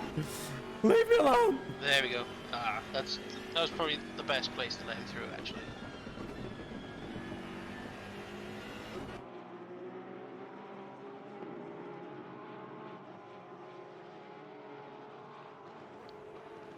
Josh Morris has picked up a drive-through penalty for track limits. It's car 95. Drive-through for Josh Moore. That's not good. Yeah, race control might intervene. And This is race control 21, receiving a 5-second time penalty for driving standards. I see. yeah, I mean, Josh might be able to go to the stewards there and see if race control agree with the game allocation of the drive-through. Now, Cruiser did overtake all of these guys right now. We need to see Turi do the same thing. And that's a lot of cars, man. Yeah, he's a few back, and the thing is, he's not only lapping back markers, but he's lapping back markers that are also being lapped. True. By guys ahead of them, but still behind the leader. True. So let's see. Yonoda and Pavlicek now. Yonoda coming a little bit closer to Pavlicek. Pavlicek slowing down a little bit. Morris now being chased by Pavlicek. Kaiser in front. Pavlicek coming back. I think he was 8th position. Norbeck being overtaken now. So that is something to look out for. There are roughly about 26, 27. Yeah, I think we started the race with 30 drivers, I think, but 29, I think. yeah, 29 drivers as in right now.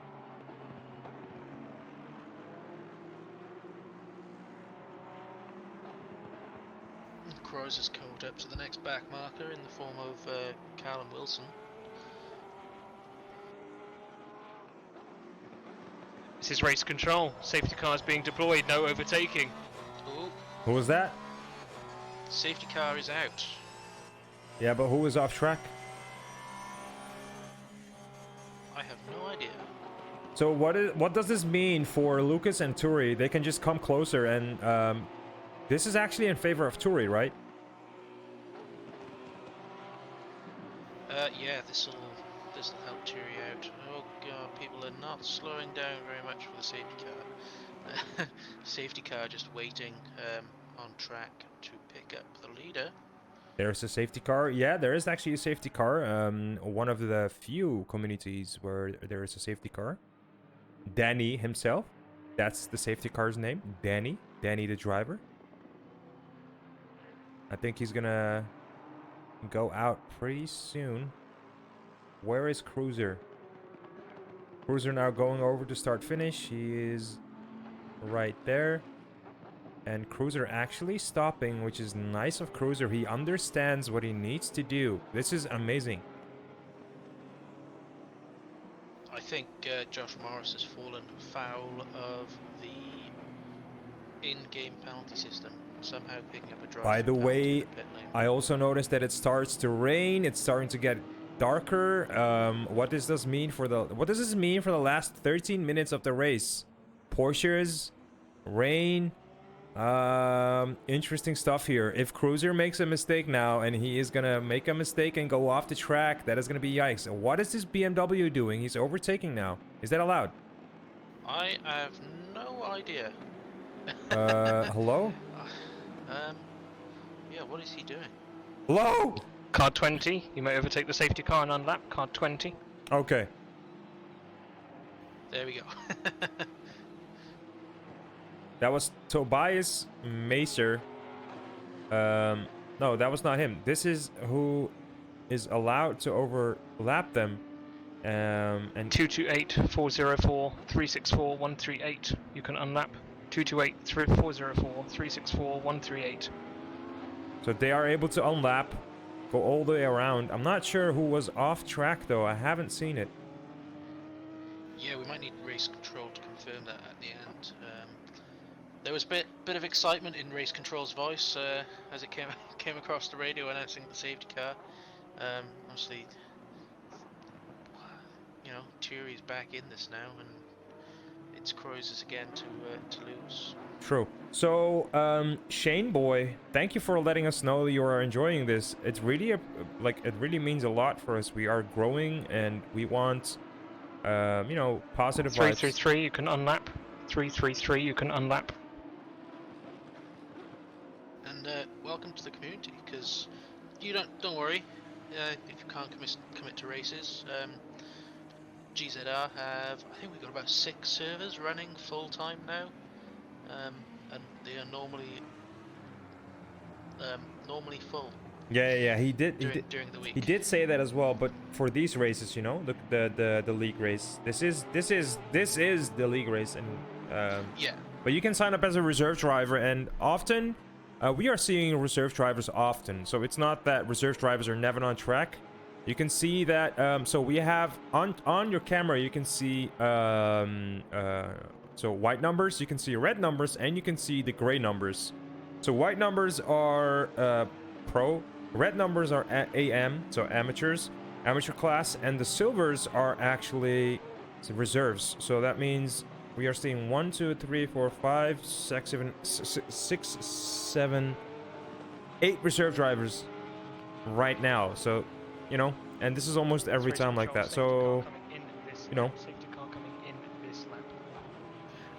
And a load of these full-time drivers as well. They're using the lobbies through the week to get their practice in, and you know, it's a good chance for the new guys to have a look to see if they're perhaps quicker than the old men of the series now. true. Oh, that's the car that was off. Maybe I'm seeing the green. What was it? Aston Martin? I think that was the. I thought it was a Ferrari. Oh, possible. Yeah. So. Safety car lights off, return to pit. Lucas, max 70, single file drivers, single file. I think this is in favor of Turi, right? It must be. Yeah, he's right on him now, and please no Senna Prost moment, please. So tires cold, brakes cold, raining start. It's now. It comes down to whoever can hold the car on the asphalt. If you start touching grass, you're dead. Car's gone. Curbs will be slippy too. So now the track limits have got even tighter. Now you can see Turi already starting to gain a gap here. He's just a faster guy, I believe. I'm not sure. I don't want to say it. But an immediate gap forming here. Look at that view, man. Oof. Pavlicek also a little bit behind. Immediately gaps are being formed. I think some cars are struggling with tire pressure now more than others, which is totally fine. These guys are also in a battle. Look at this. And it's starting to pour rain, guys. Let's see on board how much drivers are struggling with this. And it's looking like it's raining a lot. 30K. Welcome to the stream, by the way. Bruder is asking if I said that right. What's the average age of drivers? We've got some young guys. I'm sure we've got some older guys. And but we'll have to conduct a survey. True, but Cruiser, we the know, guy in first. Yeah. I think we're on the same page there. Yeah. All right, like this guy, we wanted to say it at the same time, but you know, this guy is 16 years old. The guy in first, as we were watching, he's a really nice dude, nice lead, you know, really nice and calm. But 16 years old and leading the group like this, it's interesting. He actually said before the race, at the qualifying, mid-qualifying, we had a 2-minute interview with him, and he said that he came home from school, started to practice a couple hours before the race, got a setup, and now he is here leading the race by 2.5 seconds on Turi in the rain. That's crazy. That's just crazy. I don't know how you do that, but that's crazy. Boom, there's still time for a third safety car. You never know. True. Yeah. So Boom is playing set. There will be, like he guessed right, 2 safety cars. We had 1. I wanted to say 0, but you know, 10 minutes before the race, end of the race, there was a safety car. So 0 safety cars, not gonna be there. We're not gonna have 0 safety cars. Come on, man. Who am I kidding? Kaiser's all over the back of Slipper right now. This is a meaty looking battle. Oh, Slipper. Slippity Slipper! Oh, look at this field though. It's amazing. The track is getting wetter and wetter and slippier and slipperier. Slipperier. Slicker and slicker. I don't know. Yeah, true. Anyways, let's see what we're gonna have here. The 2 Porsches in the front, 2 Aston Martins in the back here. And the guys are actually trying to battle it out. We can go on board. Let's see if this is gonna be a nice view. I think it is. Look at that.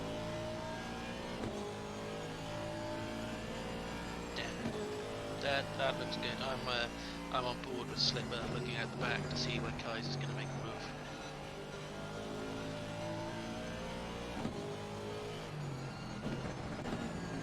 Also, Muir is having a battle with Norback, and Norback is having a battle with Ceroville. Oh, looking for the inside. There are 2 cars behind him here. Rapid, but those are back markers, I believe. No. Yeah, Morris and Cornelius getting involved in this action as well. Look in your back rear mirror, guys. You can see the Porsche there.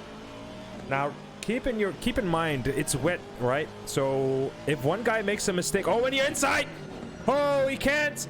Now he's gonna have oversteer. He needs to recounter that one, and oh my God, he kept it. Now look on your back mirror again. The Porsche is just right there. You can hear the car. I think Morris really wants to go past, but unfortunately, as he's a lap driver, he's got to be really careful and not cause too much of an issue for these 2 ahead. Lucas? Oh, I thought he almost made a mistake. It went from 5 seconds all the way to 3 seconds real quick. I thought he might went off. He might have made a mistake. I'm not sure. Now, Slipper as well.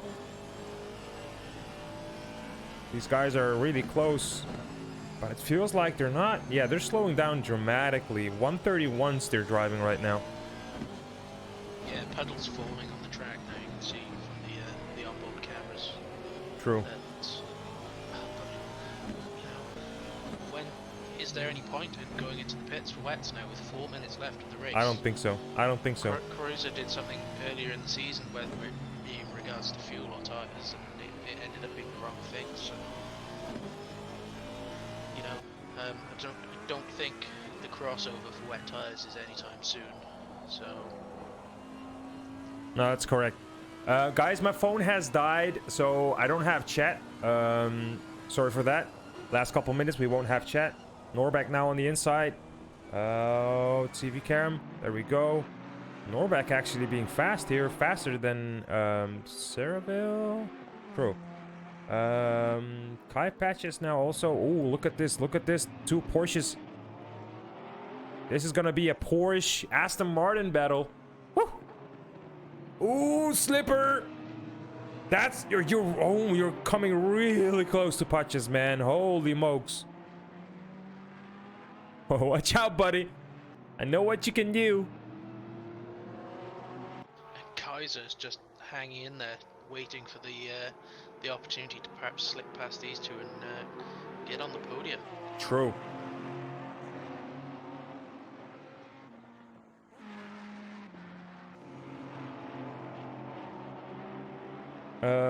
Let's go over to Turi. Turi now being chased, guys. Turi being chased. Look at this. He's starting to get chased. Turi really slowing down now. He is slower by 0.4 of a second by Kai Pachas. They're all in the 134s. Cargo's off in the background as well. True. I think that was... I'm not sure who that was. And another car's just gone off in the background. Yeah, Norbach has gone off. No way. And has to be careful rejoining. It's a bit of a clumsy rejoin. I don't think anyone tripped over him though.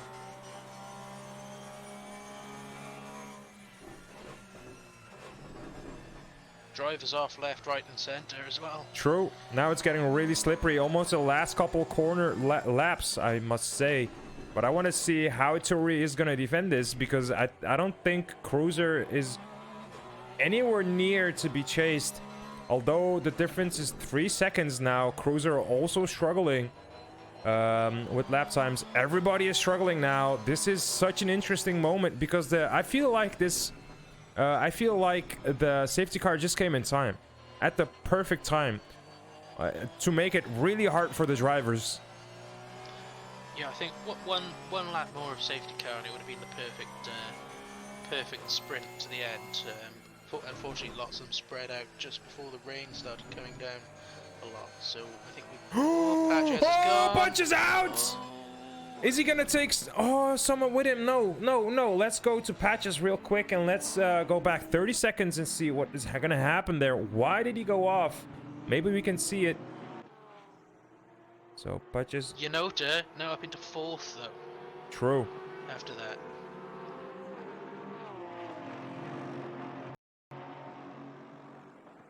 It was around here, I believe. I think he got hit by Slipper. Not sure about that one. I think he got hit by Slipper. Slipper. Yeah, I think. Right, Yeah. I believe it was on the final lap. You must be kidding me, Slipper. If you have... wait, did he give back that position, though? I think Slipper did slow down, which, you know, is fair play to him. I think he realised his mistake. It is more of a racing incident, I think. Just Slipper having the more grip going into that corner than Kai. True. But yeah, he's done the right thing there, giving the position back. Now there is still a final lap going on. Kaiser coming really close to Turi. Is he gonna be able to do something here? Let's see. Look at this. Turi is struggling, man. He is struggling. Final lap. They're almost halfway already. Yeah, I think these Porsches really struggle when the conditions get a bit slippy.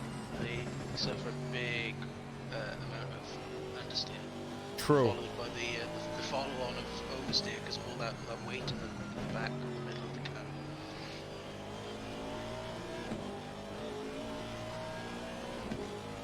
Turi now needs to defend. No, he's not This is race defending. control, car 20, receiving a 5-second time penalty for driving standards. Final sector of the race, and I believe Kaiser is slippering out a little bit. He's sliding now. Final corner. Turi not defending at all. He should not defend. Oversteer from Kaiser, and that's going to be the race finish. Turi's second place. Oh my days. All right, buddy. All right. What a race, man.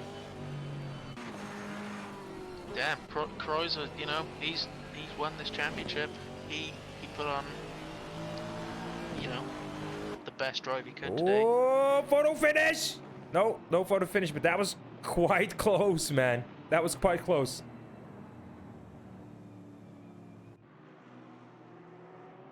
All right. So race control, wishing congratulations to our champion, overall driver champion, Lucas Kreuzer. And Anti-Churi is the pro quali champion, and we will soon find out our team champion in a few minutes' time. All right. So guys, we are going over to a small break. I think everybody has stopped racing.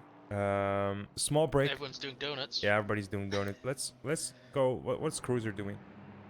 They're showing some respect to each other here, I think. I don't know.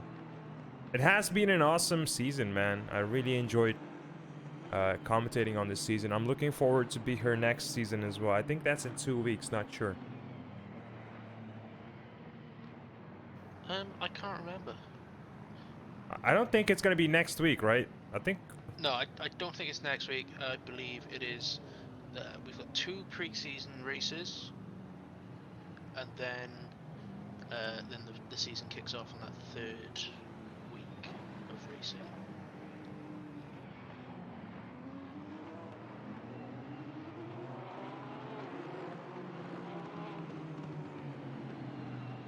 Oh wait, Kyle. I just missed that tip, buddy. Thanks for that 11 euros, mate. Holy smokes. Yeah, I just said my shit, man. 30. Thanks for that follow as well. My phone just died on me, so I did not have a chat on the ending of that race. But thank you so much, mate. Thanks so much. It's really much appreciated. Guys, if you haven't followed the stream yet, make sure to follow. We have a YouTube channel as well. You can watch this whole season back. All the races you can watch back, all the build up and, you know, the growth, the new drivers. You can watch everything back at the YouTube channel. If you haven't subbed on the YouTube channel, please make sure to sub on there as well. We also have YouTube commentary for league tournaments every Saturday. If you want to participate in that, you can also find the information there, I believe. If not, you can ask for the moderators in here. They will be happy to help you out, I think. But we're gonna have a busy time in the break. We're gonna go over into the breaks. Into the breaks. Into the break soon. Thank you for the follow, guys. Saziz and Flaters, thank you so much for the follow. It really means a lot for me as a streamer, but also for the community, I think. Really happy to see you guys here. I hope you guys are enjoying this content. Please let me know if you do or don't. If you have some, you know, advice or positive feedback, just let me know. I am a human. I am new to this. And, you know, I'm open for feedback. I'm open to learn whatever you guys have to say. Maybe you have seen something in a different community where where they talk about stuff, where they focus on other stuff. Maybe the way they focus on drivers. And here we are seeing drivers having some fun in a billion-dollar car. I'm kidding.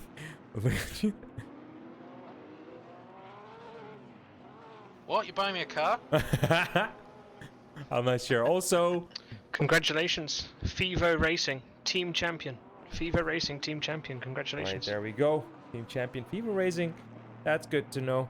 Also, Moto Domic, thank you for that follow. I really appreciate you all, guys. All right, so we're quickly gonna go over to a break. We'll be back with some interviews, and we'll be back with some overall standings. We know who is champion. Oh, safety car. All right, so we know who is champion, but the overall standing, I think I am interested in seeing that as well. So yeah, small break. If you want to see hear the interviews, if you want to know the standings, if you want to hear 9 talking about next season, giving us some information, you can also join the Discord and, you know, read it yourself there as well. But if you want to hear me ask questions about 9, about the next season, then feel free to wait. If you don't want to listen to that one, that's totally fine. I'll see you guys. Damn, speaking really hard. I'll see you guys on the next time, on the next race, on the next event.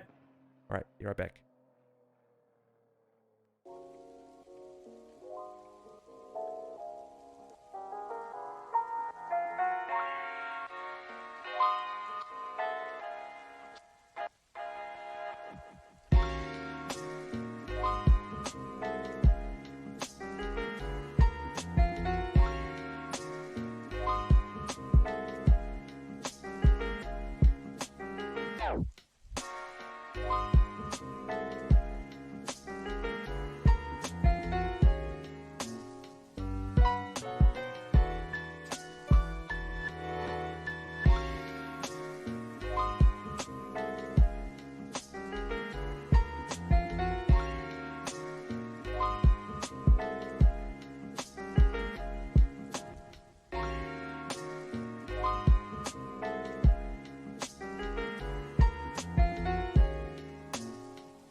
All right, guys, we are back. We had a small chit chat behind the scenes. I think I need to do one more thing, and that's just reload this page and reload this page, and we should be good. Oh wait, I did not reload. Ha ha ha. Oh, hang on. Now I did. Should be changing. All right, so we have a lot of guys that wants to be interviewed, and we are going to have a great chat. If you want to listen to this chat, feel free. If not, then you know what you can do. Drop a follow and leave. Ha ha! Ha, I'm kidding. Okay, so let's see. Who's the first? I don't know. There are many. Do we talk to our champion first, or do we ask Turi how it feels not to be champion first? Yeah, we can actually. There's a lot of people, so we cannot, talk too long with people, or else we're gonna be here like really long. I don't mind. Let's start with Tori. Yeah, let's get Turi in.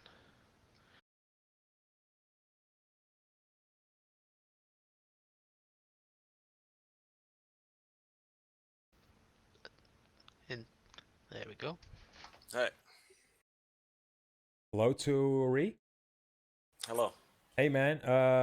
I think you had a decent race. Can we confirm that? Yeah, I think it was good race, All right. all in all. Okay. Before I'm gonna send you in a direction about what we're gonna talk, what's something you want to talk about first? Well, I don't have any, but first of all, Congratulations to Kreuzer. It was a nice battle all season long, even though I had pretty weak races in the second half, but he deserves the championship. All right, that's really great sportsmanship from you there. I think I think we all can appreciate that. I really like to see how you managed to stay in front of the guys behind you. I think that was the moment when it became slippery. I think you had a lot of trouble there in the wet in the Porsche. Did you feel like Cruiser also felt that one? Now Cruiser was on another level there. Oh. I think I had really nice grip all the way, but yeah, when it became wet, then like I had no grip at all. It was understeer as hell, and I just couldn't catch and made so many mistakes there. So I see. Okay. Looking into the next season, how do you think you will manage against this whole new grip? Also, there's going to be a silver class. Do you feel like you're going to have different battles behind you, maybe even in front of you? yeah, I think so, and yeah, we're not sure about our card choice, so I think card choice also matters a lot in in the battles that you pick. So Can we confirm that you might change the Porsche?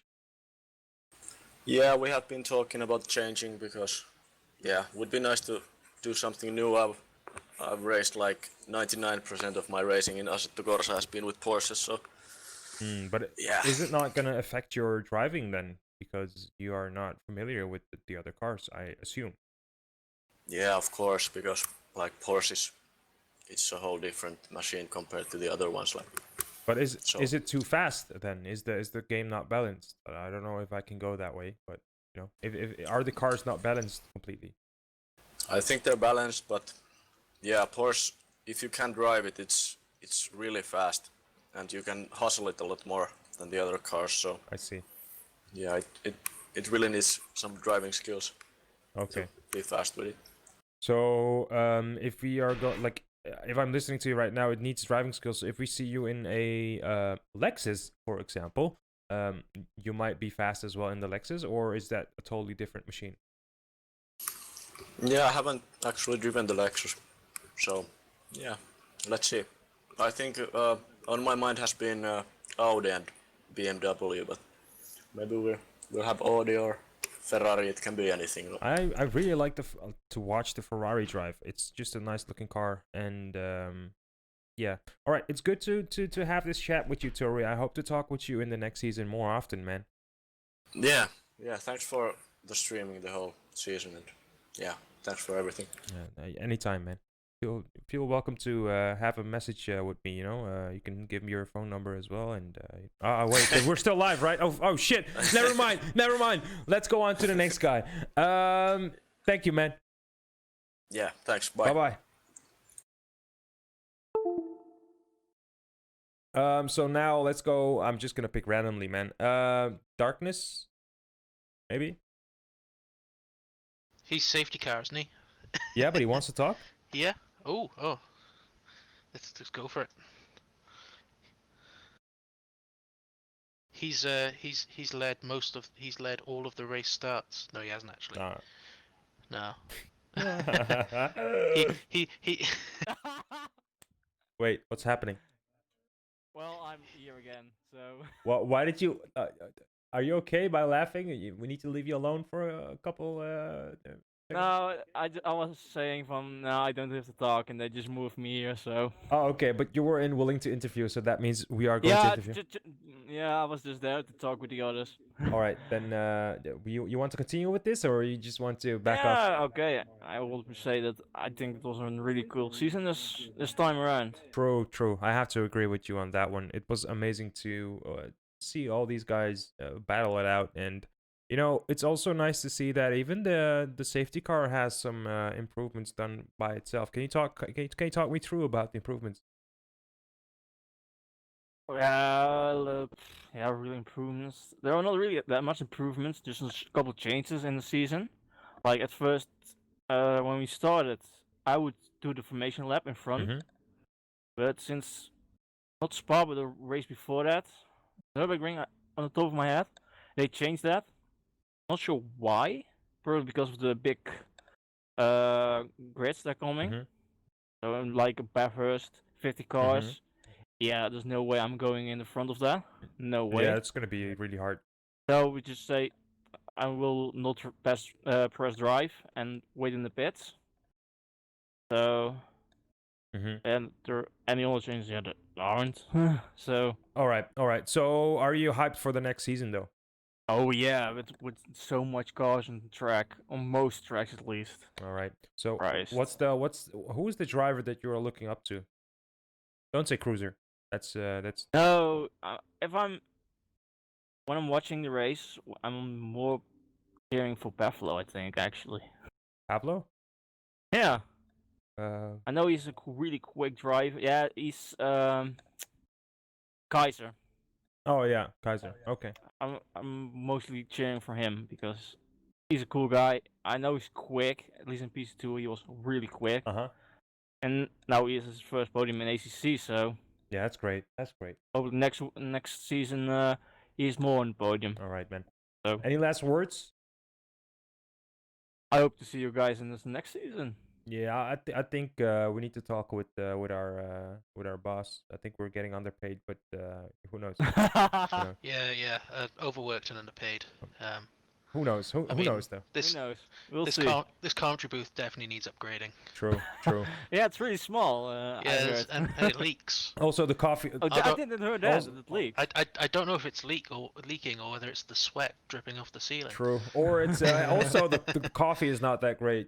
Just No, the cover's not that great now. That's Boom's fault. All right. He needs to get better coffee, It's yeah. Boom's fault. Oh, it's good. All right. So thank you, man. Thanks all. All the No jokes aside. problem, man.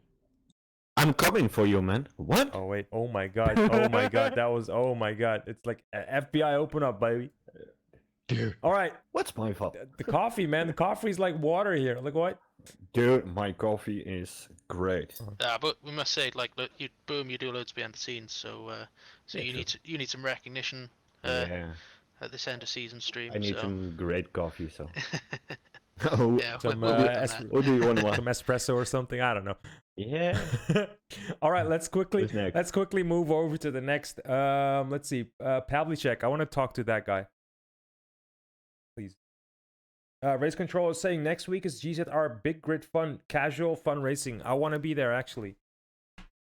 Is that going to be streamed, by the way? 9. Hey, hello, Pavlicek. I am How are you? I am your worst. No, I'm your biggest fan actually. Yeah, I saw it last time. No, honestly though, I like how you drive. I like how you handle your pace. I like how you. I don't know. I like to watch you race. It's just often you don't have the big battles, but you are just having your own race, and I like that about your driving style. Yeah, like I'm saying with Philip, we are slow but consistent, and that's the key, I think. True. Are you looking for a different car in the next season, or are you gonna stick with the Ferrari? Yeah, we will drive something else. We will drive the front engine. Actually, we will be team of 4 guys. Uh-huh. So And are you also gonna say what car it is, or are you not sure yet? I think I can. We will use the big cars, so BMW and the Bentley. Oh, okay. And that is Ooh, the boats. yeah, all the boats. But that's because you guys are willing to drive a different style, or you guys just want to experience something new? Well, we just want to experience. In the first season, we were driving the front engines. I was driving the old Bentley, and Philip was driving Nissan. And we switched to the mid engine because we wanted to learn it, to have it a little bit challenging. And now we want exactly the same, I guess, just to try something else All right. and see Okay. how it's going. Really great to hear about that. So let's see. Your teammate Yanoda. How is your how is the communication there? Because in mid race, I saw that you guys were just driving behind each other, and then you took off. Was that something you guys did intentionally, or was it just you being faster there? Yeah, we are doing that throughout the season because our pace is very similar, I would say. Mhm. So usually we somehow end up in the race like 1-2 positions behind. Mhm. Oh yeah, should we get your teammate in here too as well while you're Probably here? I can. Yeah. Right. And also we are communicating together, so I did the mistake in there, Mhm. and I saw that Philip got better exit Yeah, from the apex, so I just let him pass and just drive I see. after him. So Yeah, Philippe, thanks for joining, man. I was listening to Pavlicek about talking about you really bad. He's saying that you were too slow and he's gonna replace you in the next season. Yeah, I mean, that stuff happens, you know. I finished just behind him, so yeah. Now, all the jokes aside, I think I really like out of all of the drivers, I think you two guys are my favorite to watch. You guys are just so zen. You are always in the zen mode, and you were just having your own race. I really like that about you guys, and I hope to see that next season as well. Talking about Philip, thanks for joining this interview. Thanks for having me. Oh, anytime, man, anytime. So, what was your experience in this season overall? Well, like I'm not the fastest driver, I'm not a hot lapper, Mhm. but I'm quite able to, you know, have my pace and do one lap after the other. So that was our tactics for this season, and it paid off ultimately. So yeah, we were just driving our own races all the time. A lot of the times driving behind each other Mhm. because you know we can speak on the team speak and encourage each other, and that really helps. So True. that was Sorry to interrupt you, but are you also helping each other on the feel of the track? Like a break a little bit earlier there, it might help you, or whatever stuff like that. You know? yeah, we do practices together Mm-hmm. on the server, and we that's why we like that we or the teams had to drive the same car because we just do the setup together Yes, and you know help with it's understeer here and stuff like that. So yeah. I see. That's really nice because I'm sure one of you two has a little bit more knowledge, and you guys can help each other and actually learn from each other, even though the other one has more knowledge, just by helping them experience like different types of setups. I think.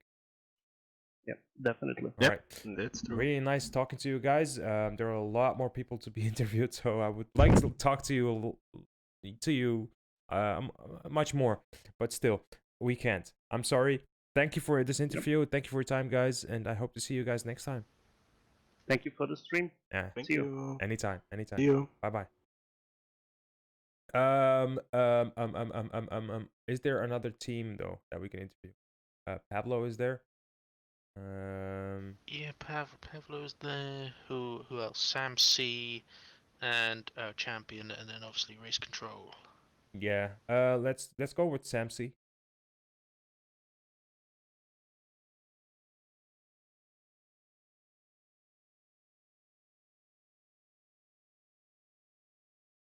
Hello, Sam. What's up? What's up, my mate? So usually my good friend Josh, or JGM as he's commonly known, he will be here as well, but he's got to call his girlfriend. So I'm doing it on behalf of him as well. Young love. Oh. Okay. So JGM had a quite decent start. He went all the way up to 13th position. That was good to see. But Sam, how did your race go though? Or what happened to you? What guide me through? So I qualified 2 behind him. We both managed to scuttle through all the crashes. We didn't have a single crash in the start, and everything was going pretty well until the rain hit, obviously. True. And then we started having problems with the setup because we didn't really anticipate the rain. And we ended up, I think it was 16th and 17th, which, to be honest, for us wasn't too bad. I think that's quite a respectable way to end season. True, I have to agree. You guys outperformed my expectation. That's something, it's really good. Yeah, we've been working hard on both the setup, driving style, and finding the right car. I think we found the right car in the Audi that suits us both. So I think season 3, I think it'll be most definite that we'll be in amateur class, but I think there'll be ones to look out for if we keep going. True. For definite. There are always ways to improve, and the classes always change. There's going to be a silver class as well, so the fast guys in the amateur class, you won't have to battle those anymore. So you will have a more equalized battle. You will battle guys that are more in the same class, and you know, it's good to know that, and it's good to realize that because you will just not overwork yourself, right? Yeah, and it's good to know when to not fight something. True. You know, when there was some after the start everything got messed up, and like Josh Morris ended up being behind me at one point. Yeah. And I knew it wasn't a fight worth fighting, wasn't worth ruining his race or mine, True. so I let him go on the straight. And it's little things like that. It's that will slowly but surely make it that me and Josh hopefully start getting a little bit quicker. And so can we say that first you want to get faster, more, not faster, but more stable, more consistent, and then you want to look for battles, then you want to look for positions and points, and maybe work your way up to the top side of the amateur class. Yeah, we're just gonna take every race as it comes, one at a time, not looking too far ahead, but looking a little bit back. We just wanna start getting a little bit more consistent in where we're finishing, and then I think we'll look on to getting quicker. We got to find our feet. I still don't think we're quite up to scratch on exactly how we want to be racing. But after that, once we found our feet in the league, the only way's up. True. It's really great to hear that from you because that's exactly the same way I'm thinking. Although I'm not driving, I'm looking from above and I can see all these drivers improving, getting faster. Like the beginning of the season is not the same as the ending of the season. People are getting better. People are leaving, coming in. Reserve drivers showing up. There's always something happening, and that is so much fun to see. So thank you for joining in, guys. No worries. Yeah, and you never know. We might be talking to you at the end of next season, season 3. Perhaps interviewing you guys as amateur champions potentially. You never know. If you keep on this rate of improvement, you've both done really well. True. Thank you. I have to agree. All right, man. Thank you, Sam. We'll see you probably next week if you want to join. I was reading about a race, a fun race. So that was the. We'll see you guys me and Josh will be there. Trust me. All right. With our pink liveries. Don't you worry. I enjoyed the donuts. I was watching the donuts. The donuts. We donut after every race. No matter what happened, we always donut. That's great. All right. Thanks, Sam. Have a good one. Cheers. Bye bye. So Ken, maybe Ken. Yeah, or do you want to do Powerflow first, and then we bring in our champion? Oh, it's fine. Oh, Ken is cruiser. Yes. Oh, okay. Oh, he's here. Yes. No, I don't want. We don't want. No. Okay, you messed. Okay, that's totally fine. Our champion. Yes. Let's go, champ. Let's go, champ. Let's go, champ. Jeez. What a bloody finish! Holy bejesus. Yeah. Oh. You dominated today. I mean that lap in qualifying sort of set you up for the big win there, and you didn't put a foot wrong really. So that's all I'm gonna say. No, I think they tried to make it as hard as possible for me. They were just like, oh, he's leading by 7 seconds. Right, let's get the safety car out and let's make it start raining as heavy as possible. True. Yeah. I want you to take me through one moment and one moment only. And that's the moment when you entered the pit lane. Oh shit! You saw? Yeah, I saw that one. No. Yep. Yeah, I haven't really practiced the pit entry, and normally on these GT3 or general bumper tracks, the pit entries aren't that difficult. But on Brands Hatch, there's just a tiny knob of grass before you turn right and then left, and there's like this small concrete wall, and I basically just hit this little grass knob, locked up, and then just slid a bit into this concrete wall. Yep. And that's basically it. I tried to cut the entry as far as possible and messed it up. So I got no damage, everything was fine, but it was a little bit of a shock. Yeah, I thought you might had some damage because, you know, it looked like you scraped the wall, some paint job, I did, you know? I did. But that easily could have been your race, man. Yeah, and my suspension and everything. Yep. So I was a bit lucky there, but everything went fine. And then the rain towards the end was terrible with the slicks and everything. I managed to get a 10-second gap somehow. No idea. I see. Yeah, the gap went all over the place. It went down to almost 2.5 seconds at some point, 3.5 seconds at some point, and then it went back up to 7 seconds. Did you by any time feel any pressure from Turi? Not such real pressure that I just saw him right in my rear mirror. We always had we had a lot of traffic with the back marker because of this very short track. Yeah.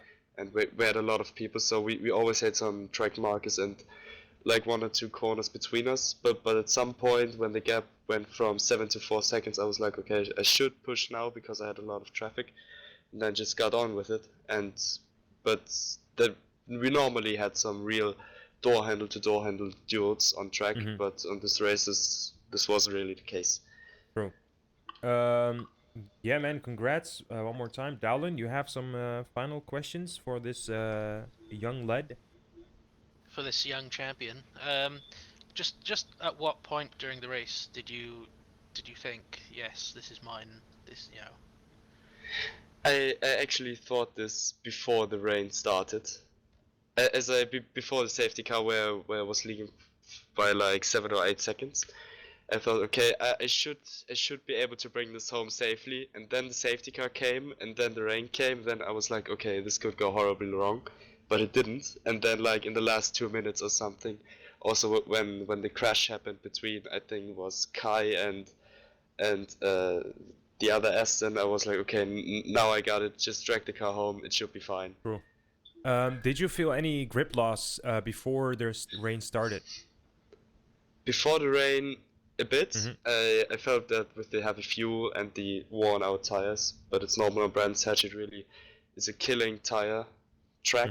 It's in general very difficult to keep the pressures up right, so you don't overheat them. Went actually pretty well, but the temperatures just dropped in the rain. I had nearly purple tires and like 22 psi, so basically that's really low, but it was really a hard one. Yeah. But yeah.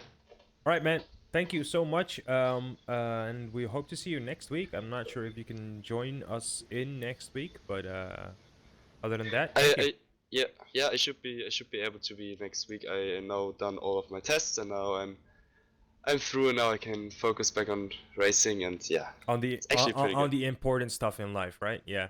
yeah, the important stuff. All right, man. Thank you, and right. We'll see. Thank you, guys. We'll see you again. Bye bye. Yeah, Bye. Well done again. All right, then Pablo is last, and then Michael, I think. Right? That is right. Sam, thanks for the follow, by the way. Pablo. Hey, I want to say thank you for that. Oh my God, thanks for that video, man. That was really great. Oh, did you even show it on stream? Yeah, I did. Holy shit! I could have sent you the MP4 data. No, it's fine. I did download it and then. Ah, nice. Well done. Yeah. So final version went smoothly. Yes. Yeah, true. So what do you think about? I'm not gonna talk that much about the race so much if you want to though. But what do you think about the upcoming changes for the GZR community? Oh, I'm really looking forward to it. Holy crap! I'm really looking forward to next season. Have you seen the signups for that? That's just amazing. Yeah, but if you ask me, where do you think these people are coming from? Are these just new people? Are these people that switch from different communities, add new communities, looking for new communities? Like, how do you think that people find the GZR community? I think most likely about our online service. Like we are running a top times 8 service with 8 different tracks, and I just got a report from Michael that our Nürburgring server was all day populated from 12 p.m. No, like noon to now. Almost whole day. Yeah, almost whole day. It was fully populated, and also the link in our server name helps people us to join our Discord server. True. So I think they most likely join that way, and also a lot of people come from people that race in our leagues, and they just drag them with themselves. Yeah. So talking about Jimmy Broadbent for a small amount of time, he is starting to show more love to this game. That's gonna bring a lot of people into this game as well. Like, let's be honest. How do you think that will affect GZR? We definitely will profit from that because the player numbers are rising. So naturally, we are getting people into our servers because not everyone can race in the same league as Jimmy Broadbent does. I guess a lot of people get the game to race with him, and I think their own service is quite popular. So I doubt that they all can race with him together, and so they are looking out for other places to race. True. And I think we are open to everything. That's totally correct. I'm only seeing good positive vibes in this community, and that's something we should totally farm on. And this is really great. It's really great to see that this happening, and I'm actually able to witness this. And this might sound really dramatic, but to be honest, I have been in a lot of communities, but this is something I have not seen before. Yeah, it's great to see the engagement of the people who are racing with us. Also, the organizers, so basically Michael and all of the race control, doing a great job and make this community unique in the way we are racing, especially the race control and the safety car. True. Do their thing through the immersion of racing. Like I never had something likewise before, and I think we are pretty unique out there with those features. So we are gonna start advertising those features out there, so we basically grab some more people. True.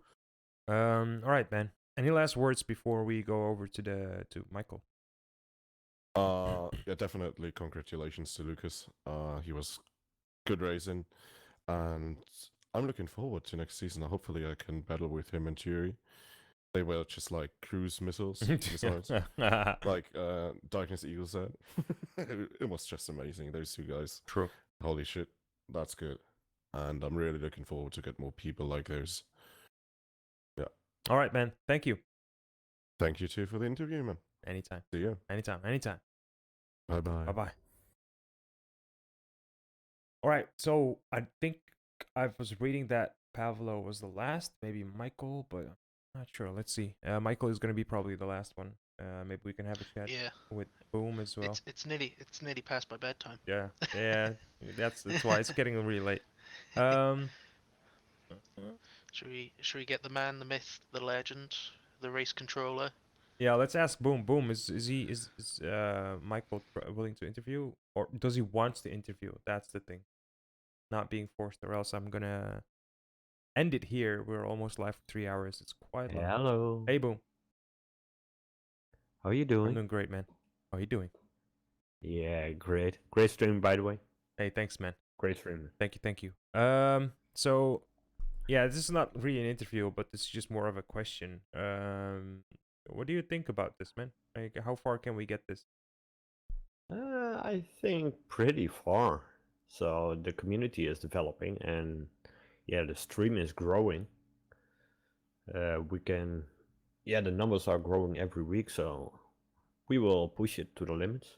Push it to the limit. So next season it will get a new overlay. I'm gonna sit down for it, and a little bit more movement and more fun. All right, so a little bit of an upgrade. Yeah, a little bit of an upgrade. So like movies into it and styling, and yeah, it would be nice, nicer to see. All right. So for all those who don't know who Boom is the guy that is coming up with all these overlays. Like he is basically the manager behind the scenes. He does everything behind the scenes. That you are seeing on screen and not even on screen, just behind his off screen as well. I'm just the voice, but this guy is the brain, the big brain, the big brain. Have to be honest with you there. So yeah, that's that. I'm gonna end it here, Boom, and Dowling. I want to thank you guys as well, for joining in, and we will see you guys next week. Bye. But Dowling, do you want to say something or no? I haven't asked you anything. I'm just like, listening and. Are we gonna stream the big race as well? The fun race? I'm not sure. I actually want to join that race, man. Yeah, we can join it, but we can also drive it. So normally we just spectate. Yeah, I'm. So why not experience it? I want to actually drive. With those guys. True, but yeah, then it's gonna be 1 week without GZR. You know, that's why. Burakind will be live during that event. Oh, I will be live next year. Woo! But I'm not gonna say how though. What track are we gonna drive? I have no idea. 9. I'm gonna drop him in. All right. Hi, Michael. Michael? Yeah. Mike, what track? Yeah, next week. Next week, what track?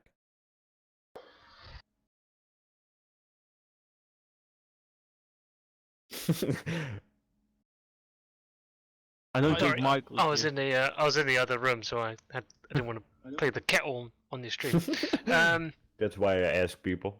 So next week, it's just casual fun racing. Of course, you're more than welcome to drive. I think we'll probably do like Monza, Spa, and Paul Ricard. Okay. Oh, multiple races. Okay. Yeah, we're not gonna. It's not one long race. It's like maybe 20-minute qualies, 20-minute racing. Yeah, I don't know any of these. I don't know Spa a little bit, but I'm not good at.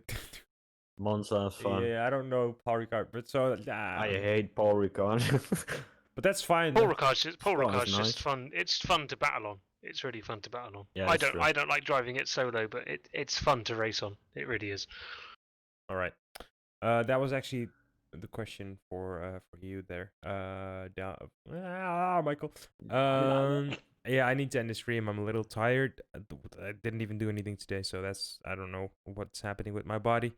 I think I need to eat some sugar or something, or get fat on snacks. Guys, thank you for today, and I'm gonna end it here, man. Thank you very much, guys. Great coverage throughout the season. Well done. Thank you. Really appreciate that. I think at least I do. Why did I say that? All right, I'm ending it. Bye. Bye.